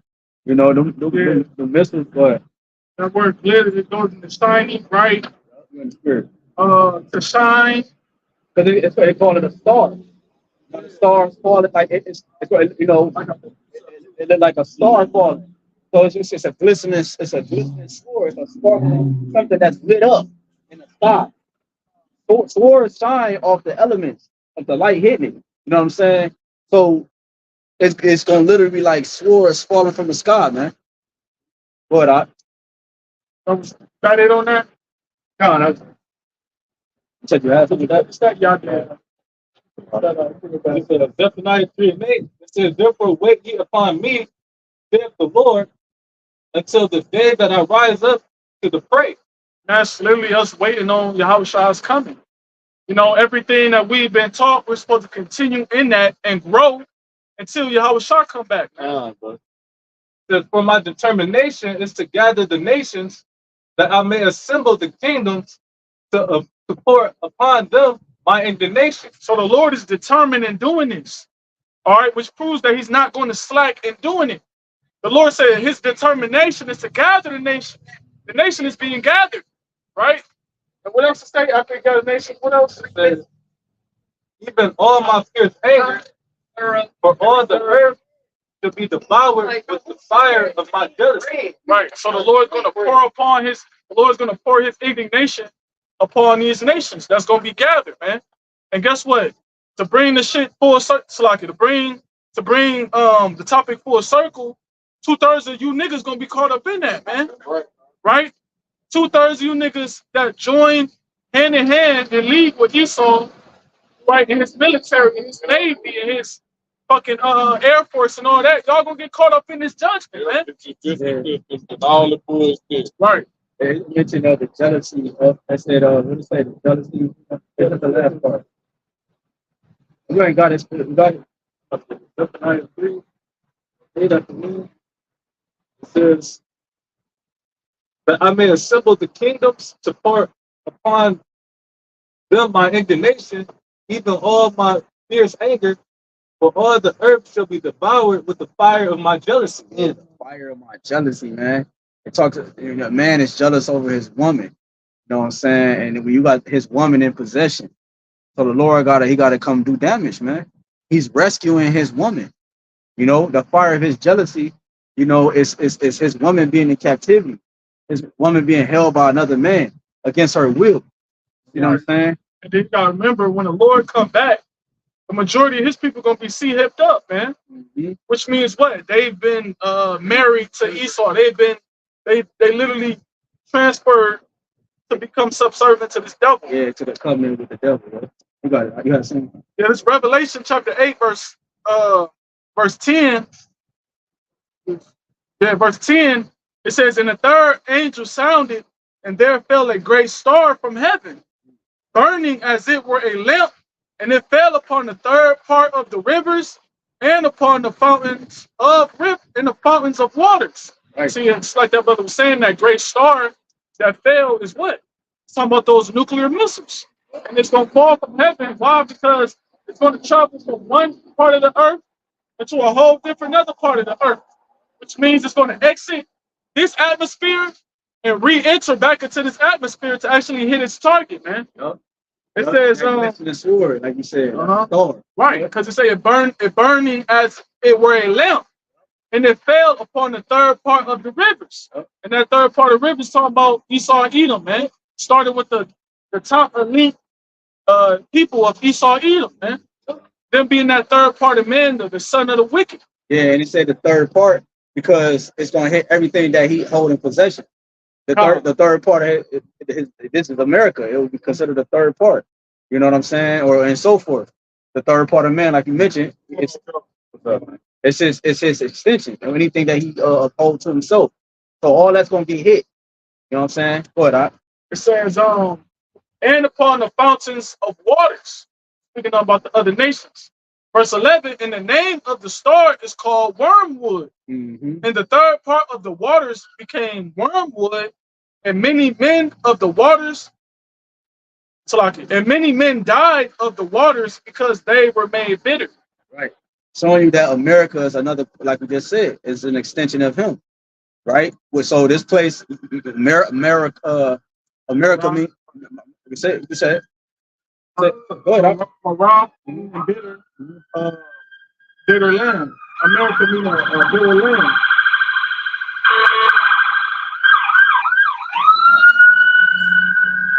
Yeah, so America means bitter, man. And this is the place we dwell. You know what I'm saying? So this place, the waters, everything here is going to get hit with contaminate. It's already contaminated, but it's going to get hit with the potency of contamination to the point that vegetation and life can't even dwell there no more. You know, that's what radiation do. Huh? So meaning that, like we're going into at the other day, like everything is makes sense. The place is getting hit with what it is. The judgment that's coming, it makes sense for it to be the judgment because this is what it is. Bro. It's bitter, it's contaminated, it's full of poison, and things can't live here. So the Lord had to give it the same judgment and take it up out of here. Bro, that's a spirit, bro, because when you see and read the scripture and you read the prophetic scripture where it talks about a place being destroyed, America is the only place that fits the bill. You know what I'm saying? America is the only place, perfectly. America is the only place that their way is a clean country to YAHAWASHI. Like you said, it's bitter. You know what I'm saying? It's unclean, it's defiled. You know what I'm saying? The rulers of the place, how the man of sin is being revealed, just all these different things that are happening right here in America. All the prophecies is like, this gotta be the place. It fits the bill. So like the brother saying, like, you know what I'm saying? It don't make it, there's no coincidence that that's the judgment for this place. Yeah, right. It makes all the sense in the world. It makes all the sense in the world that the elect will be saved. Like all of it makes sense. Yeah. Was that it on that? Go back to this. Jeremiah 50 and continuing and 29. Bring back 29 says, call together the archers against Babylon, all ye that bend the bow, camp against it round about, that none therefore thereof escape. Right, because the brother posted Yabakan here on the comment board, he posted verse 14. I'll jump over real quick. Put yourselves in array against Babylon round about. All ye that bend the bow, shoot at her. Spare no arrows, for she hath sinned against the Lord. Right. So none of the missiles that's being created in these labs and stuff are gonna not go to waste. They're not in vain. They're not in vain. They're gonna be used. They're gonna accomplish what they were created for. You know, so the Lord's not gonna spare one arrow. All of them gonna be shot. So jumping back down to 29, it says, recompense her according to her work, according to all that she have done unto her, for she have. That's why the Lord's, once again, it's like I said it already, but that's the reason this place has to get an overkill, because that's the double that is being rewarded. No, that's why the reason after 1,000 years of slavery, Esau Edom got to be deaded. That's that double, right? For that's why this land is going to be destroyed to the point nothing will dwell here again except for double creatures. That's that double. So not only is it getting destroyed, but it's never going to be built back up again. That's right. That's that double, man. Yep. It says, for she have been proud against the Lord, against the Holy One of Israel. Therefore shall her young men fall in the streets, and her men of war shall be cut off in that day, said the Lord. He just said a man gonna fall in the streets. So it's gonna be fucked up out there on the battlefield, and it's gonna be fucked up here at home. Like the brother was saying. Like the brother Kazak was saying earlier, you're gonna have certain people going, leaving off to the military, but their families who they left, they gonna be going through all of the plagues and all of the destruction that the Lord gonna send here within the cities, man. See, the men gonna fall within the streets. Yep. You know, the young men will fall in the streets, and our mighty men in war. That's Civil War, and that's actually WW3. Because niggas gonna be dropping alive here too. You know, that's a war, the Civil War. You know, so we got the people that just got arrested. The dude, the Edomite dude, the old nigga. He was trying to. He said he was trying to start a race war. He was trying to start a civil war. He had the gun walking past the nigga that was recording him. We had the other dude that just got arrested. I don't know if y'all saw that. I don't know if it was today, but I saw the article today. It says in New York they just arrested a nigga that was in his car. He had on full gear. They said they had on tactical gear and everything because he was trying to start a war. You know, but that's what's coming. These niggas ain't playing, bro. But you got the mighty man said the mighty man should cry there bitterly. You know, that's also niggas here, and that's the mighty man, these elites. Because why? They operate in that mindset, you know, like they can't be touched and so forth. Like the Lord ain't in control. The Lord is in control of all this, goofy. You know, he's the biggest, he's the baddest. You know what I'm saying? So at the end of the day, that's what you're starting to see. The civil war is starting to brew up more and more, bro. You know, but y'all have keep going. Jeremiah 50 and 30 again. It says, therefore, so these are the results. Therefore, so her young men fall in the streets, and her men of war shall be cut off in that day, said the Lord. We are approaching that day. See? Ain't gonna be none of this. No Edomite coming to your rescue. No sirens or your EMS and police force and SWAT and whatever you can use to combat the violence in America. No, ain't gonna be no aid. That's why they bowing out so early now. Like the brother Samari was just making mention of earlier. It's a shortage in the military. It's a shortage with the police. It's a shortage. It's a shortage. It's a shortage with naval officers. It's a shortage. These motherfuckers are starting to abandon Esau because they realize like this is a lose-lose situation. Right. There is no win in this. You know what I'm saying? So they like, hell no. You know what? We're gonna get up out there where you know you get out early, you lose your fuck them benefits. They don't give a damn about them benefits. They're like, fuck that. You know what I'm saying? These motherfuckers trying to find a way to preserve their life now. That's why everybody looking for truth or looking for answers. Yeah, you said a key word, which is preserve. You see, showing you that the spirit of the Lord is in the earth. Because the Lord's spirit preserves things. You see, and they keep things healthy and alive, and they keep things going to a later date. You see, the spirit of the Lord is present. That's why it says this, continuing. Behold, I am against thee, O thou most proud. And Esau is the most proud. Said the Lord of armies, or the Lord power of hosts, for thy day is come, the time that I will visit thee. And we're seeing evidence of the Lord's visitation. Tell you that in 2 Ezra 9. Will visit the earth which he made, earthquakes, earth wars, and famines, and plagues, and pestilence, the prophets, you know, the truth, you know, the truth is what's setting this place free from the bonds and the shackles in the hand of Esau Edom. Because to tell you what his hand is the hand of falsehood. So Esau's hand, him having a grip on society, shows you that that this has to go, because he has a grip on society. So because he has a grip on society, the earth was given into the hand of the wicked, Job 9:24. The Lord has to correct it. So he's starting to, that's what we're starting to see now. We're seeing uproars in diverse places. I mean, earthquakes in diverse places. We're seeing uproars of the people. We're seeing rumors of wars. We started off with that, Matthew 24. We're seeing all these things come to pass, bro. That's the Lord visiting this place, baby. You know what I'm saying? The Lord ain't going to come short on his promise. Why? Because he attached his name to the outcome of everything. He attached his name to the Israelites. He attached his name to the very essence of what we see. So therefore it has to come to pass. And he said, and the most proud, Jeremiah 50:32, shall stumble and fall, and none shall raise him up. And I will kindle a fire in his cities, and it shall devour all round about him, man. So that's the uprooting. Ain't no coming back to this place. It said, I will heal her if she would be healed. Jeremiah, Babylon is like a threshing floor. You know, it's time to thresh her. That's the threshing is coming, man. The threshing is here. It's time to thresh her. It's time to pounce. It's time to pounce on this goddamn hoe, man. You see? You do a hose burning with fire. You know what I'm saying? It's time to burn this bitch, man. For real, bro. It's overdue. It's overdue. That's why the overkill gotta be what it is. It's overdue, baby. I mean, even though it's going to be on the timing of the Lord, but you get the point. It's we everybody we ready, Lord willing. The elected, I feel like the elected ready. We ain't seen no Russian ship approach Cuba before. I mean, we ready. The elected's ready to get up out of here, to go home, man. Go ahead. You got somebody. It's Isaiah chapter 13, verse 9. We gotta close out. We close out. It said, behold, the day of the Lord cometh, rule, both with wrath and fierce anger, to lay the land desolate, and he shall destroy the sinners thereof out of it. And that's the point. You got sinners within the nation of Israel who not trying to repent, right? Who not trying to seek YAHWASHI for righteousness' sake. So how is the nation of Israel gonna be cleansed? Because as long as you got niggas like that, we're gonna forever be in captivity, and this devil's gonna be on top. So how the Lord gonna get rid of the sinners of his people?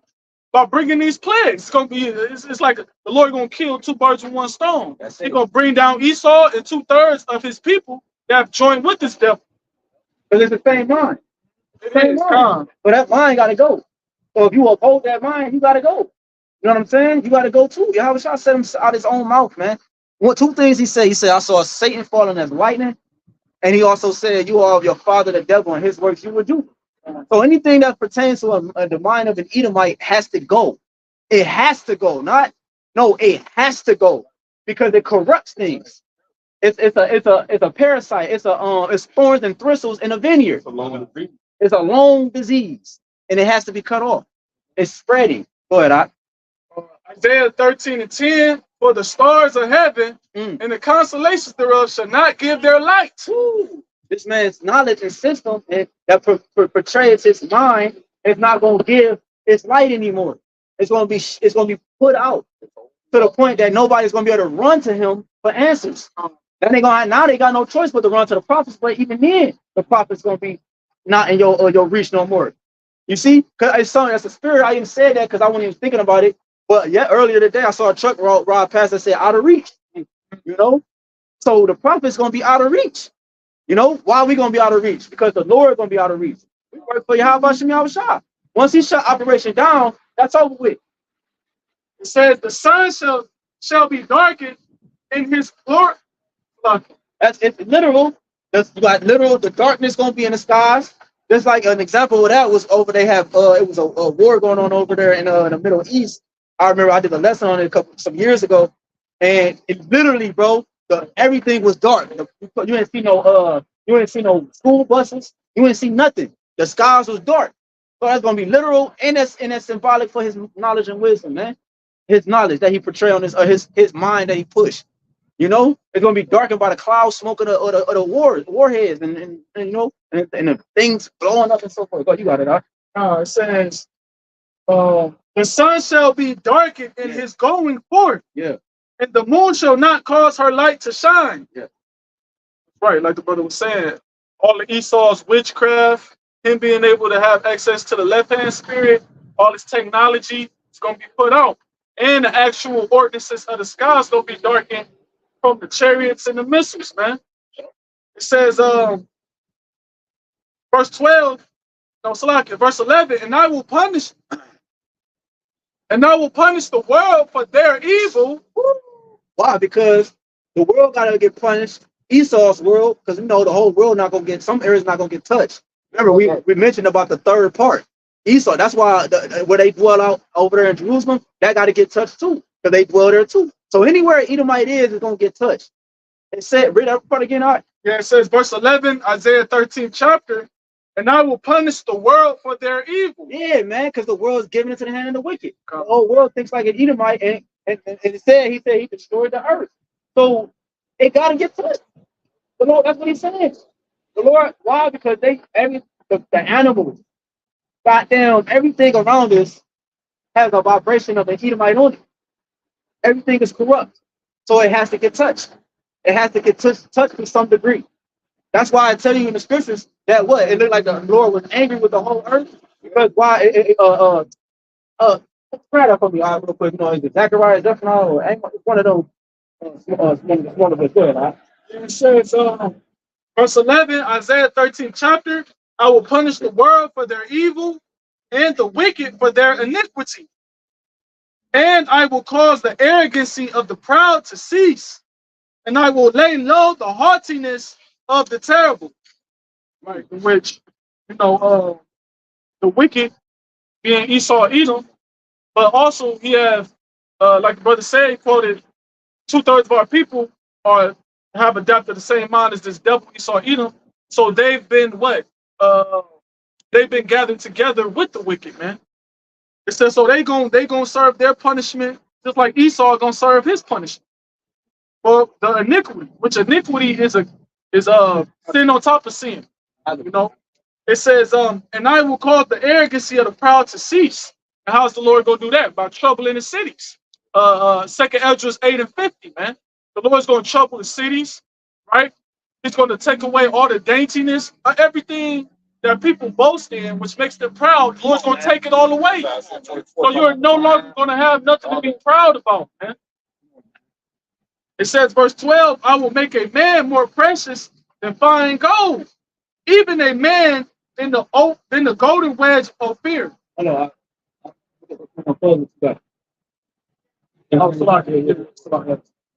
is the book of Habakkuk, chapter 3, verse 8. Was the Lord displeased against the rivers? Was thy anger against the rivers? Was thy wrath against the sea? Because the sea is going to be dried up. The life that's within the sea is going to be affected by these things. When you have a dearth of the land and you have a famine, right, in the whole course of the earth is out of basically order, then everything is going to be affected by it, man.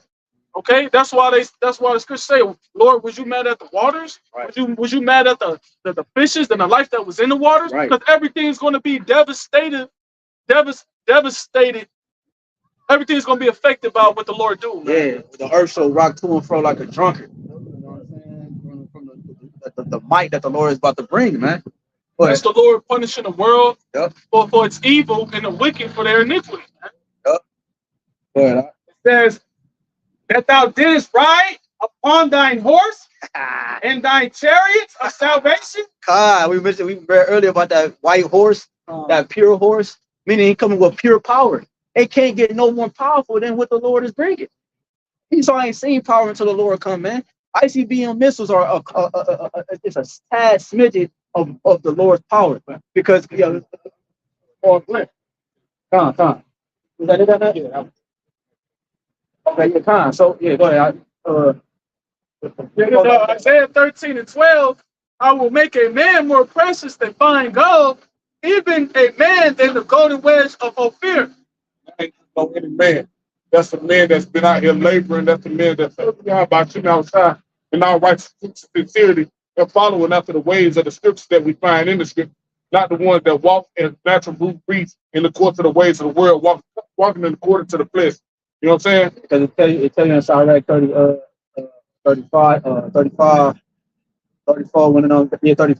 that the Lord they should be preserved, and they should be preserved from the heat at noon. When the sun is at its highest, is at noon. When the destruction at its peak, they should be preserved. So y'all good? Yeah. Lord willing, it's edifying. Yeah. We'd like to give all honor and glory and praise and worship too. Hey, double honors to our apostle, elders, and bishops, great millstone, piece of citation, the hopeful elect. Hey, we almost home, baby. Keep up hope, keep faith alive, baby. We almost home. Lord willing, everything coming to fruition this year. Hey, until next time, Kwan Yashala. Shalom. They already wrapped up? Yeah, see.